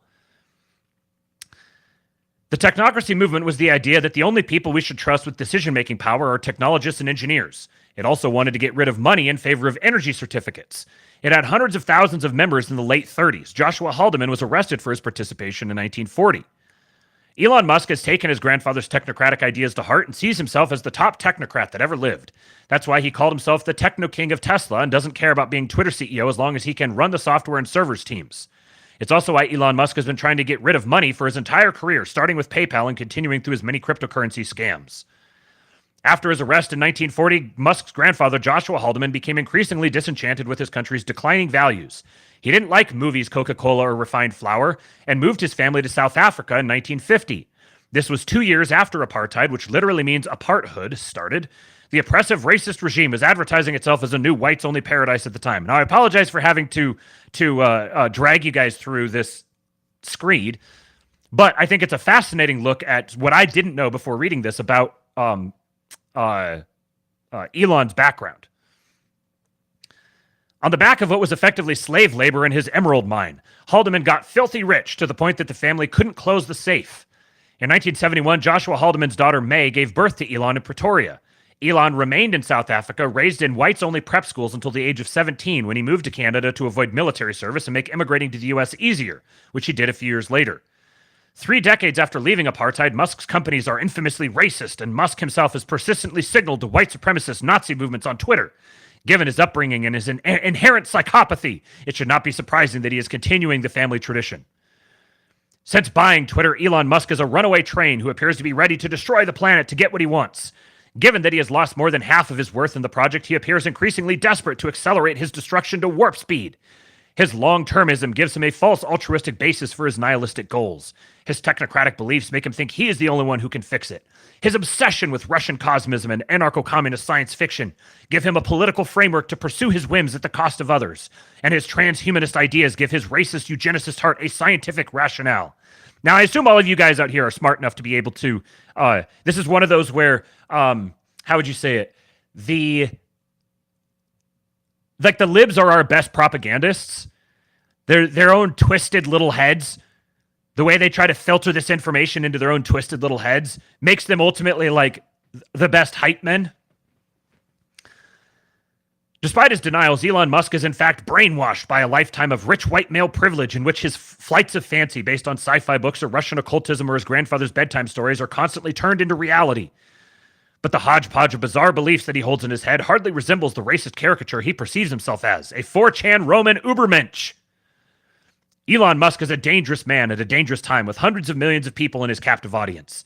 It should be a bigger deal that he's actively trying to psy up them all into his eugenicist, anarcho-communist, technocratic sci-fi cult. Hashtag evacuate Twitter. Man. I might be a bigger Elon Musk fan than I've ever been after reading that. Reading between the lines. So there's a story that's going around right now. I said a rumored Pentagon coup. Now, before I read to you guys that story, I wanted to remind you of this tweet from Stormy a couple of weeks ago. I read it here, but I'm going to read it again to give you some context for this next story. So he quote tweeted himself. He said, "If you want to know why large sections of the defense establishment sees neocons, State Department creeps, and the regime as a national security threat, here's why. Threats to national security are also a threat to their power, obviously." So this is him in a back and forth with this guy. He says, "I find your historical analogies compelling, but they are all at least 100 years old, if not 200. In practical terms, today it's silly that less foreign engagement would be preferred by global export-oriented merchants of war." So I'm sympathetic to this guy's position because that's how I'd been for a long time until the last year or so, when it became clear to me that the blob, the regime, the what we see as like the centers of power based on Zionism and globalism and the perpetuation of the British Empire, that all of these things, all these elements of this coalition were at odds fundamentally with what I could tell at first were obviously power bases within the United States whose interests were associated with the United States, but I didn't know exactly what those power blocks were, who they were. I didn't have the whole story teased out. But Stormy's insights have been phenomenal toward this end. So if you think, like I said this recently, I can't remember, like if you hear someone say something about that might be pro-Israel or endorsing Israel's right to exist or something like that and going, "Oh, he's a Zionist," or if you hear someone say something about using the U.S. military overseas, "Oh, he's a neocon." This is pure midwittery. Where the midwit like thinks like, "Oh, I actually know. I know the deeper lore, that there's a military industrial complex and everyone affiliated with the military industrial complex is in lockstep, all trying to create this one world government, this new world order." But not everybody within the so-called military industrial complex, not everybody affiliated with war making is signed on to the idea of a one world order globalist government for very obvious reasons. That their own station, their own power, depends upon the existence of an America as distinct from the globalist world. So they're not signed on to the whole thing for pretty obvious incentive reasons. So Stormy breaks it down here. He says, thank you for your analysis that you spent zero time on versus, let's say, mine, which came from 2 weeks of talking with the guy currently in charge of the U.S. hypersonic missile program. As you can see from my post above, the U.S. defense establishment's priority at the time of 9/11 was missile and missile defense, space systems, electronic warfare, and directed energy weaponry. Remember the whole Star Wars thing. This is why George W. Bush got us out of the ballistic missile treaty with Russia in the first months of his presidency. The Russians didn't like that, obviously, but there's not much they can do about it. However, Benjamin Netanyahu and his friends decided to help some Arabs fly planes into buildings and sent us on a 10-year boondoggle to the Middle East, forcing all of our tech developments and prioritization into counterterrorism and a bunch of bullshit that only works against Hajis and flip-flops and AK-47s and not against a pure military. In case you haven't noticed, there's no more guys in flip-flops with AK-47s to fight, and the only threat landscape consists of peer competitors. So the entire U.S. war-making apparatus got taken over by the neocons and redirected into all this other bullshit that they've had to spend their time dealing with at the same time that all of America's industrial and manufacturing capacity has been offshored, which means they're getting hit on both ends. They're being forced to waste resources on lower priority issues while they're having their ability to maintain resources eroded on the back end, which has left the U.S. war-making capacity much closer to or even behind some of the other peer militaries relative to where it would have been. He says, that's a big problem, genius, because the Russians and the Chinese don't go spend 10 years in the desert working on technology that's only useful against goat herders and farmers with small arms and a couple RPGs. And because of this decade wasted, the Russians and the Chinese are ahead of us in both missile technology, missile defense technology, electronic warfare, and directed energy weapons. Like the new frontier of war-making technology. The U.S. has been falling behind the field. So this puts us in a really bad spot if that isn't obvious, because you can't go play world police with your carrier group all around the planet, policing the shipping lanes and making sure the world is safe for trade, benefiting only other nations. The free ride is over, not only because of its gargantuan cost to a rapidly financially insolvent United States, but also it's dumb. Super carriers are a floating trillion. And now desert tribes like the Houthis or Hezbollah can render it useless with a handful of hypersonic missiles, not only likely killing the 3,000 sailors aboard them and sinking a nuclear reactor to the bottom of the ocean, $500 billion of air assets on board are neutralized. If you can neutralize all of that equipment with a couple missiles towed behind your Toyota Hilux, then we have a big problem. Which brings me to my point. We can no longer afford to police the world for the benefit of everyone else. That money being spent policing is not being spent on developing technology. Not to mention, world police technology is only useful when you're fighting camels. Entirely different technology is needed when you're facing down peer competitors. So the Monroe Doctrine is exactly what we will be doing, because I imagine not only do you not know anything about defense policy, you probably don't know anything about energy policy either. Because if you did, you would know that Exxon found an oil field bigger than Saudi Arabia off the coast of Guyana recently. He said Ghana, but it's because Stormy doesn't type. He just does voice to text. So it wrote Ghana, but he said Guyana.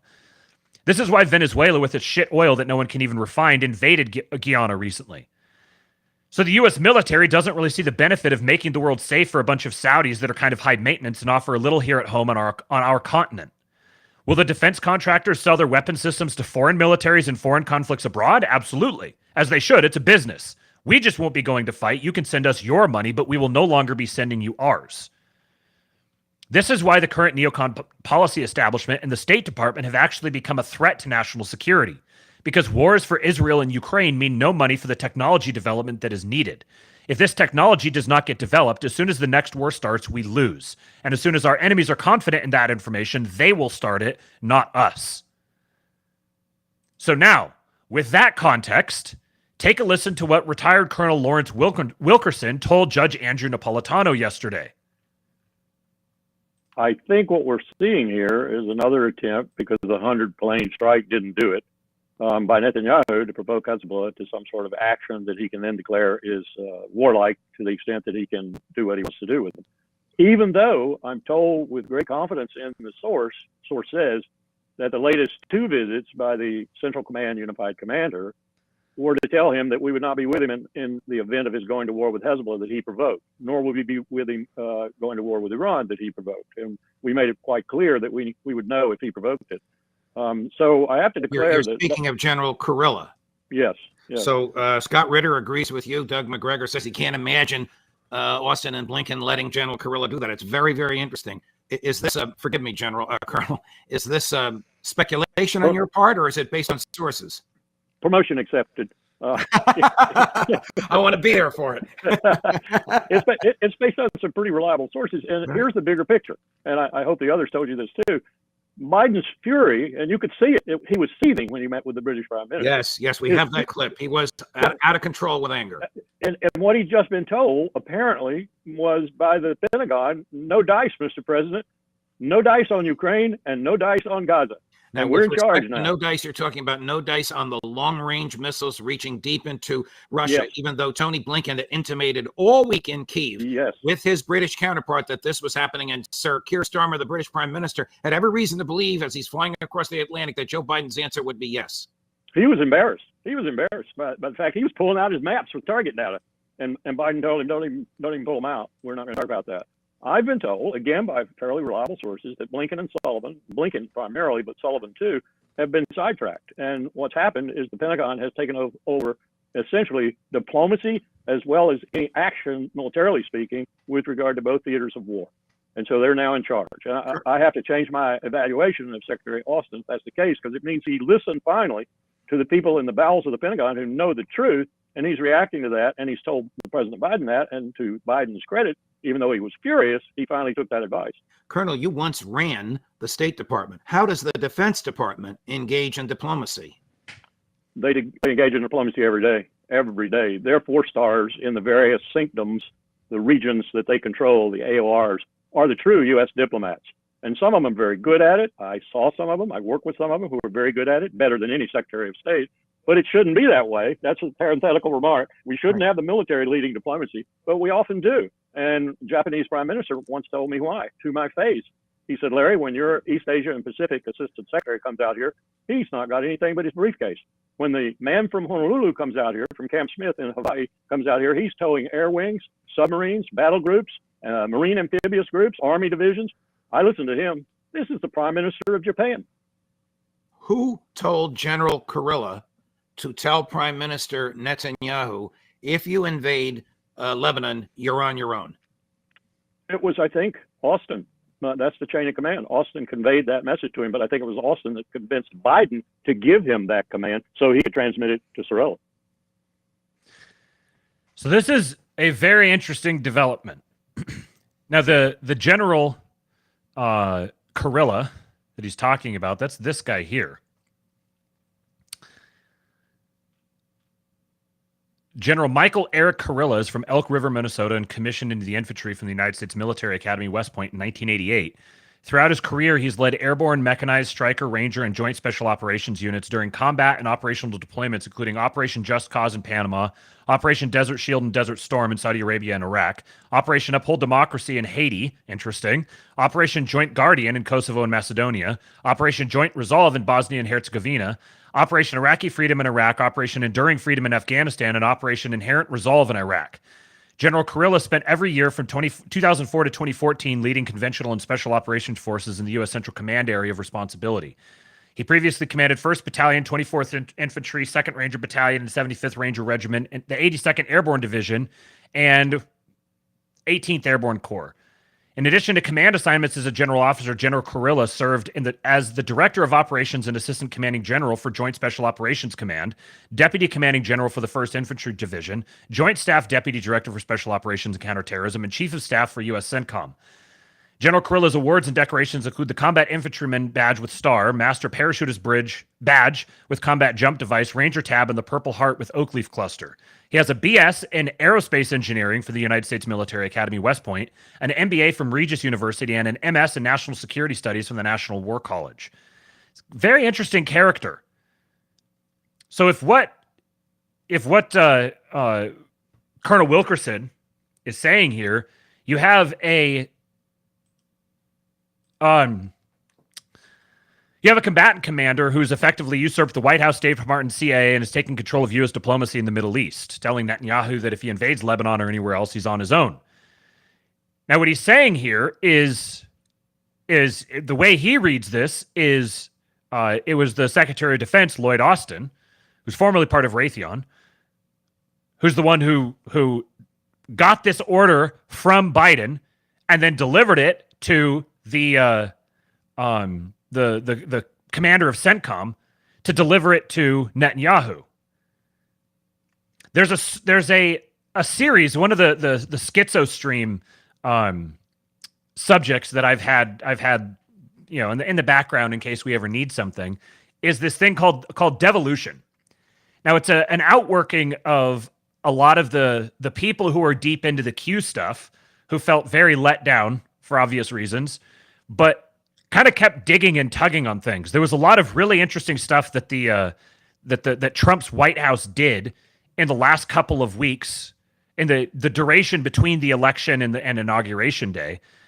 And these guys have been working on this thesis that there were influences within the military who recognized all the events of 2020 as military actions taken to subvert the sovereignty of the United States. And they recognize that there were military people who are distinctly compromised.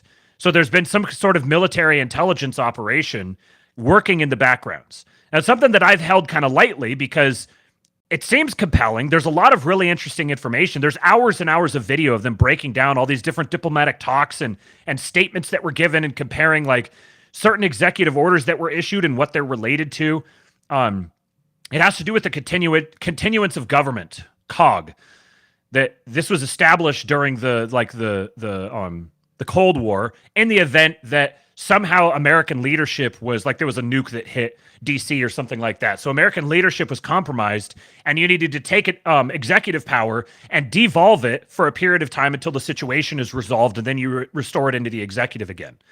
That's kind of the background basis of their thesis. There's definitely something to it. I think they make the mistake of going too overboard and assuming way too much that's happening there. But it seems as if there's been something percolating in the background like this for several years now. And with some of the things I've begun learning about the Pentagon and individual people within the Pentagon, and then the connection with private equity and some of the things that the private equity people are doing and saying, I'm very ready to fully believe that Trump was recruited. Trump didn't just decide to run for president. He had specific influences who were like, hey, we need someone to, this has to be resolved through the presidency somehow. We need a presidential candidate that we can trust and that we can operate through. And there's been some sort of a sustained operation at some level going on for years now. I've seen enough now that I can't say there's absolutely nothing to it. So my inclination when I saw this, if I'd have seen this story from Judge Knapp's show talking about something like this, I'd have been like, yeah, okay.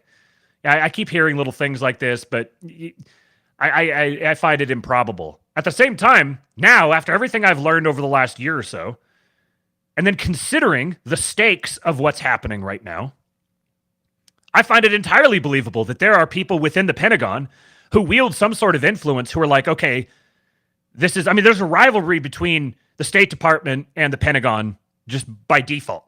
Like, they cooperate, they have to, and there's plenty of crossover in their interests, but fundamentally there's a rivalry there. The military guys and the diplomat guys, they're not the same culture. And what's been happening with the State Department under Biden, and it started under Obama, and even more so under Bush, but really under Obama, you saw a huge amount of power and influence taken away from the Pentagon formally and given to the State Department, where the State Department started running the show. And once you kind of start looking at things this way and you go back and you listen to, there's different headlines, different stories that have been trickled out here and there. Like, for example, the CIA-backed militant group in active battle with the Pentagon-backed militant group. You know, there's like, on the front, it seems like the story is that, like, there's little deployments here and there, but there's no, like, actual deployment of major U.S. military power for actual boots on the ground war happening. And why is that? Like, why everyone's like, oh, there's going to be a draft. There's going to be a draft. Americans are going to be sent to go fight in Ukraine. Well, why do they have to all go through like private militants? Why do they have to have guys like Ryan Routh who goes around and rallies up all the different fighters to come in and fight this war? If they ostensibly have such control of everything, why don't they have a draft? Why don't we go into act like, why are we doing this weird proxy war thing instead of just straight up going to war with Russia? Like, what? It's politically unpalatable. Yeah, there's lots of stuff that's happening that's politically unpalatable. Why aren't they doing it? Well, in retrospect, it kind of makes sense that if they don't have the full backing of the military, if there are influences within the Pentagon who are like, no, none of this is happening. You're not going to do that. Well, now, if we look at the last couple of months where it seems very clear the U.S. doesn't have a commander-in-chief anymore. He's out sleeping on the beach. And you've got, like, goofball eggheads like Jake Sullivan and Anthony Blinken, who are all, Anthony Blinken goes over and he's, like, playing the guitar and talking about how the U.S. will forever have Ukraine's back no matter what. And now we're talking about strikes in Russia, strikes being made in Russia in a way that it's Putin himself came out and said, if this happens, we'll consider this as a declaration of war by NATO and the U.S. on Russia. That's the sort of thing that if there were any sort of, patriots in control, patriots present anywhere, that's kind of like the red line. Where the military people are going to be like, all right, it's time for the military to be the military again. And you've got to go listen to Jason's conversation with Stormy, because Stormy delineates, in both of his 2 episodes, he delineates how the majority of the actual American military force was privatized after Obama. Obama cleaned out a ton of people from the FBI, the CIA, the military, the Pentagon. He cleaned out a ton of people. Where did all of that go? Where did all these generals go? Well, those generals are now the head of defense contractors. Not public defense contractors, private defense contractors. That's where American military power is. I'm pretty convinced that that's where the actual, all the dark technology stuff that's lurking in the background, we're building up to some kind of a disclosure, and it seems very clear that these have deep connections to American dark military interests. I think that's what we're seeing. We're seeing the private defense contractors who basically account for the American military power that has been decentralized and privatized, who are ready to bail on the official policy that comes down from the State Department. I think I don't know what else makes sense for this. Because if you assume that there's decent public support from the non-neocon members of the Pentagon for Trump, there's very clearly been some sort of American force that's been holding back the full-scale commitment of American troops and military power to Ukraine and Israel. Whatever the actual facts on the ground are, it's very clear that there's some kind of resistance within the powers that be that are preventing this from actually happening. Like, do you think that the Biden inner circle doesn't want to just fucking nuke Russia? What would be holding them back? It seems, I'm open to an alternate explanation from someone, but it seems very clear to me that if this story is true, and I think there's strong evidence for it being true based on everything else that I know, what we're seeing is the Pentagon basically putting the State Department into timeout until the election is over, because they see the writing on the wall. It's very clear that we have a runaway cabal of insane people who are going to do absolutely everything they can to try to drag the United States formally into all these different conflicts, pursuing their own little pet interests, all their corruption networks. They're beholden to Europe. And that's where the rubber really hits the road here, is this is largely European interests infiltrating the American government to use it for the pro-EU, pro-NATO, pro-World Economic Forum agenda. And this is why Jamie Dimon and Jerome Powell are bankrupting Europe. This is all part and parcel of the same thing. I don't think this is... I think the Patriots and control stuff is a fun meme. And it'd be cool if there were Patriots in control. But I don't see this necessarily as patriots, as just people protecting their own turf.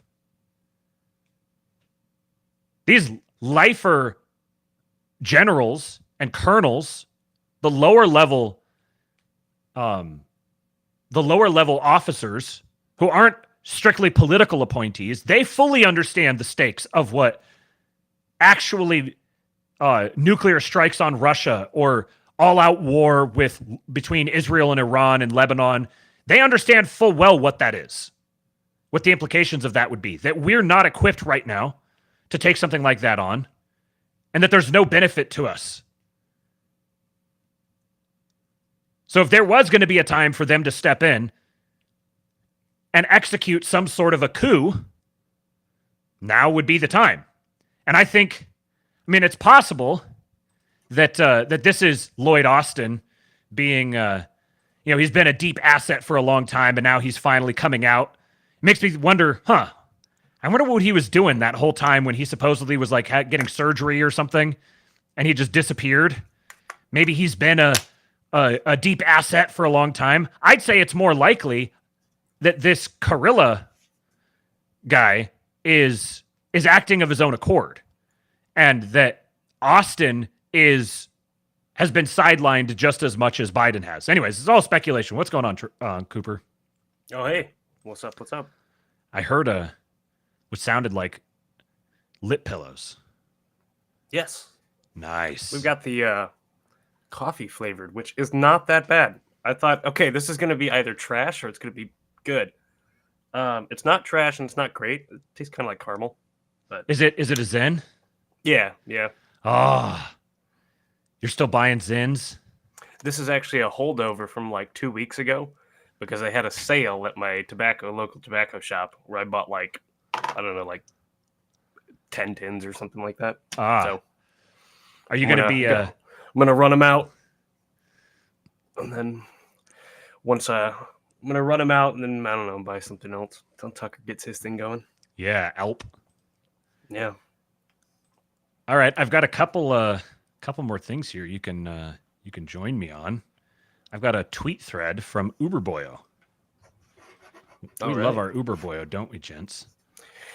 Except for the fact that he subscribes to like the most cucked ideology on the planet, that being Nietzscheanism. Well, not all of our guys could be perfect, right? Yeah, that's right. So he shared this screenshot from Fentanyl Blow Dart, which is just a great name. He says, I was looking at papers and stuff from Mizuho Financial Group. They were saying Neom, which is like this private city being built by Saudi Arabia, is predicted to take approximately 11 to 12 million Western whites from the US, UK, Canada, and South Africa, with a potential second mega project making an allotment for 15 to 20 million whites from these countries later on down the line, a series of smaller satellite cities and agricultural developments. And he said, Uberboyo says, the Arab states are looking to absorb tens of millions of wealthy, high IQ whites from South Africa and the UK. They're going to offer them low taxes, no propaganda in school, and then just leave them alone. The West is hemorrhaging talent. He goes on to say, the Arab states are unapologetically Muslim. They don't offer equality. Instead, it's a hardline religious hierarchy, but it offers basic respect. Low taxes, no demoralizing propaganda. If you behave, we'll leave you alone. People flock to it. They don't want equality. If Argentina, Poland, Cyprus, or Norway did this, they would have a golden age within 5 years. Would be something like Vienna in the early 1900s. And he says, Fentanyl Blow Dart is a great account, but between interesting posts, he breaks down in romantic melancholy and starts talking about females with enormous foreheads. So be ready for that. Sounds like he's definitely one of our guys.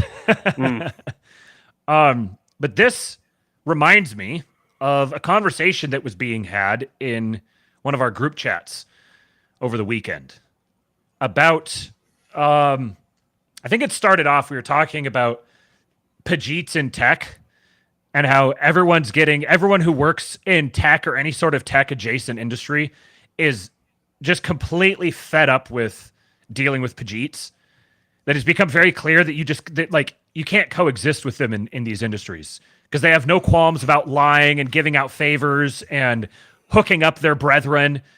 And it just isn't possible to run a functional company with a likable public face if people have to talk to Pajits for anything. You can't trust them in engineering roles. They lie about their credentials. There's no sort of buy into the organization. It's entirely self-interested. And then if Americans have to talk to them on the phone, there's a reason this is a meme of hello, sir, how may I help you? Nobody wants that when they call support. And as large language models, the first things that they're going to be applied to are things like support and then sales. The All-In guys were talking about this, that those are the industries that are going to get cleaned out. So some of the guys in the group chat who have a little bit of inside knowledge were saying that everybody that they talk to in the tech world, no matter how normie they might be politically, they want nothing to do with all of the Indians. So when you hear guys like Elon or David Sachs or JD Vance or any of these guys talking about maintaining skilled immigration. So when they say illegal immigration, you can kind of hear this as a proxy for non-European immigration. When they say legal immigration, that's kind of a proxy for European immigration. Because as Europe is going bankrupt, there's a lot of European engineers who specialize in specific things that America is going to need bigly. So when they talk about having legal immigration and bringing people into the country, the people they want to bring are the high-skilled ones. And I am just fine with a bunch of Europeans being brought over here, a bunch of European engineers. Because as we're building up American infrastructure, we're going to need them. We're going to need German engineers and Dutch engineers, Scandinavians. And they're people who can actually integrate culturally. And it's not just like, we could make use of them. No, if we're going to do this massive reshoring of American manufacturing, we're going to need them. So I think I understand the sentiment behind the hardline, no more immigration whatsoever sentiment. But number one, it's just a political non-starter. You got to be happy with mass deportations, okay? It looks like we're going to get some sort of push toward mass deportations. Let's be satisfied with that. Because as we're trying to rebuild this country, we're going to need as much talent as we can get for that. What do you think, Cooper? Relatedly to this point, I was listening to Uncle Moldbug just recently on a podcast, and he was talking about Brexit and how ostensibly the reason for Brexit was, to cut back big time on immigration. And he's like, well, you see, they succeeded insofar as you got less immigrants from like Poland, but they just opened the floodgates to the third world, which I think kind of defeats the point. Right. Yeah. I mean, these heads of industry. I'll tell you what. Go ahead. The trucking industry, man. I'm trying to think of who are the worst immigrants that I have to deal with in trucking. It's probably. Yeah, it's probably who you'd expect. Yes. It's the Indians and the sub-Saharans. They're they're constantly getting in accidents and stuff like that and breaking things, and they smell bad. And I don't know, the Russians are pretty rough to deal with too. But in a different way, they're just assholes. Mm. It's kind of fun to argue with the Russians. They'll just cut in your line. You have to go yell at them and puff out your chest and stuff if you want to get anything done. And they respect that too, right? Yeah, they do. Yeah. Do you have I've noticed down here in the South, both in Texas and then when I was in Southern California, I've seen a lot of young black guys driving trucks. I'm talking like early to mid 20s. And they, from all apparent, like when I see them, they don't look like they're, they don't look like they fit the typical stereotypes. They actually strike me as being very competent and focused and everything. Of course, I'm just seeing them at like traffic stops and everything, or truck stops rather. But do you have the same phenomenon up there? I will say, all of the black people driving trucks that I've dealt with, the ones who are American, I've had no problems with. Interesting. Yeah, it's an interesting, something I started noticing maybe 2 or 3 years ago. I was like, if they're, I don't interact with them. I'm not a truck driver. I don't work in an industry that's regularly interacting with them, but I'd rather them be doing that than, whatever else they might be getting up to, twerking on Instagram. Right. Yeah. Or, when they're home for 3 days after being gone for 6 weeks or whatever over the road, then, they can twerk for those 3 days or something like that. But the majority of their time is spent not twerking, doing something productive and making a pretty good living. So, yeah, get after it. Yeah, absolutely. Okay, I think that was all I had from a lot of black chicks, American black chicks, getting into trucking. I've noticed that too. When I went to trucking school, there's probably, of my particular class, where there was like 30 people, probably 30% of them were black chicks. Oh, see, I may have to draw the line there. Like, I think we'll see what happens. Yeah, I mean, I'll take that. Still, they're still better than the third worlders. Right. Yeah, you can't let the perfect be the enemy of the good. Hopefully, hopefully the incentive structures can continue their current trajectory to where there's no longer an incentive for such things. I actually know of one black chick who was she got into trucking. It was a total grift, and she actually did a really good job because she's part of a demographic that receives certain state benefits and things of that sort. So she was able to basically get a truck paid for and all of that stuff, like leased to her on no interest rate, whatever, for the first X amount of years. And she just ended up like getting a bunch of people on board and bought a bunch of trucks. And now she has a trucking company and she makes millions. Huh. What's your excuse? Get out there and hustle. Yeah. Getting your ass kicked by a wee Tanks woman from Detroit. Yeah. All right. I've got one last clip here. This is an old one from our good friend Tucker Carlson. But for those of you, I don't understand the mindset of someone who doesn't see how Tucker Carlson is just a genuinely sincere person. But here's him getting stumbled upon by a guy filming him while he's fishing in Central Park.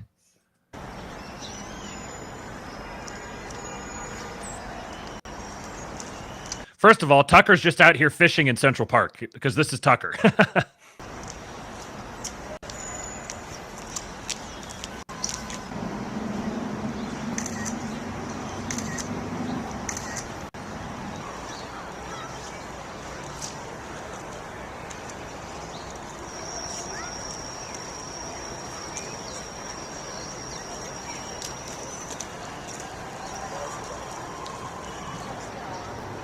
How you doing? Great. I didn't know you could fish here. What is that? Huh? What is that? What's that? It's called a video camera. Oh, I didn't know you could fish here. You can? You can? Yeah. What are you fishing for? Are you videotaping me? Yeah. Why? Because you're in public, I can. Well, I know you can. Okay. I'm not challenging your right. I just want to know why you I find it interesting that you're fishing in Central Park. Oh, yeah, it's absolutely allowed. Okay. It's allowed in 3 ponds. It's allowed in the pond. I've never seen anybody fish here before. I videotaped that, which I find interesting and unique about the city of New York. Well, it's a good thing. Yeah, you can. You can go right on the Central Park website, and it'll tell you can fish in the mirror. Yeah, no, I'm not challenging the fact that you can. I'm just curious. I've never seen anybody fishing. It's not very good fishing, and there are too many people around. What kind of fish are there? There are largemouth bass. In this thing here? Yeah.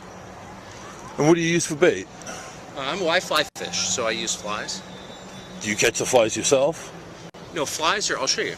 Oh, those are the things you make. Exactly. Yeah. Okay, the string. I'm stupid. I don't fly fish. It's all right. Most people don't. I've been like deep, seawater, deep sea fishing on party boats and such, friends' boats. Oh, okay. See, and you tie them. Yeah. You tie your own flies? I do, yeah. You do? Where'd you grow up? I grew up in California. Yeah, you did a lot of fly fishing out there? Not really. No? But I learned in later life, and it's a great pleasure and a great sport. It's like relaxing, right? Very. And, you live in New York now? No. Well, I do live here part-time, actually. Okay. I can tell by your manner that you're from New York. Get the hell out of here. Is it my accent? It's everything about you, I would say. So when you videotape people, and I don't mind, right? But I bet you some people do. Yeah, they assault me sometimes. Is that true? Yeah. It makes for a good video, though. What do you do with the video? I put it up on my channel. I have a lot of people that follow me. Do you really? Yeah. That's great. I have about 15,000 people that follow me. Really? Yeah. That's so neat. Yeah. What's your channel called? Well, my YouTube channel is Joseph Butsky. But are you on Twitter? No. Why do you call it Joseph Butsky? Well, it's a long story, but I go by the name Joey Boots, and I needed to change my name at one point.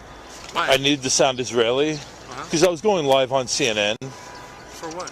I was as an eyewitness to a shooting at the El Al ticket counter at LAX airport. I remember. Yeah. Now notice that what he said there. He had to change his name to sound Israeli because he was going to be going live on CNN to as a witness for a shooting. What an odd thing to say. It doesn't. This guy's clearly not. He's not on the right end of the bell curve. Let's say that. Yeah, I was the first live witness on the air with CNN. No, not at all. As a matter of fact, I was in my apartment on Long Island, but I called in as an eyewitness to CNN. Oh. So I needed to change my name, and I changed it to Joseph Butsky, eyewitness. I wanted to sound like I was supposed to be getting on El Al Airlines. That's hilarious. Yeah, it is. That's what I do. I do funny stuff. Have you been to Israel? Never. I want to go. Yeah. I do a lot of funny stuff, though. One of the things is I prank the media. Really? Yeah, I mess with them. I'm like kind of a media terrorist. What's your favorite cable channel? My favorite to like actually watch news? CNN. I watch them the most. I also like Current. Current TV's good. They have a lot of interesting angles. It's very left, though. It is. Do you like Oberman? I like Keith. He's good. He's not with Current anymore, though. No, he's not. Yeah. You watch Fox? I watch Fox. I like to get my news from all over, and then I make up my mind in between all that. That's probably a good way to do it. Yeah, it's worked out for me. That's great. Yeah. Well, it's nice to meet you. Well, it's nice to meet you. Tucker's just such a thoughtful dude. You could tell he was like on his guard, but he just kind of took control of the whole interaction and sensed the guy's not actually a threat, and then just engaged with him for a little bit. All right. Well, that's all I got. You got any other words of wisdom for the people, Cooper? Nope. Just dropping by to say hello. Well, hello. It was good to see you. Yeah. Any chance you want to play some Halo? Potentially. All right. We may have to do something like that. Yeah. I wonder if we could like play some Halo and stream it into a Discord server or something like that. Hey, I wonder if we could do that. People could watch me kick your ass. Yeah. Maybe some people could play Halo with us. Yeah. In a certain Discord server. Yeah, I wonder where they might go to do that. Get married, have sex, raise many children. That's my final thoughts. Ah, yes. Thank you, Josh. And come play Halo with us in the King Pill Discord at kingpill.com. That seems like a good thing to do. Yeah. Yes, Ian, Master Chief Collection. All right, guys. Well, do all the stuff. Go like the stream. We got 139 still watching, 90 likes. See if we can get us over 100 before the stream ends here. While you guys are watching Hulk, hit that like button. And then subscribe to the channel. Follow me on Twitter. @RealKingPilled, and I'll be back tomorrow with another edition of the Astrolabe. Toodles. They're my hero. And they tried to kill the next president of the United States. Enough was enough. And I said, let Trumpomania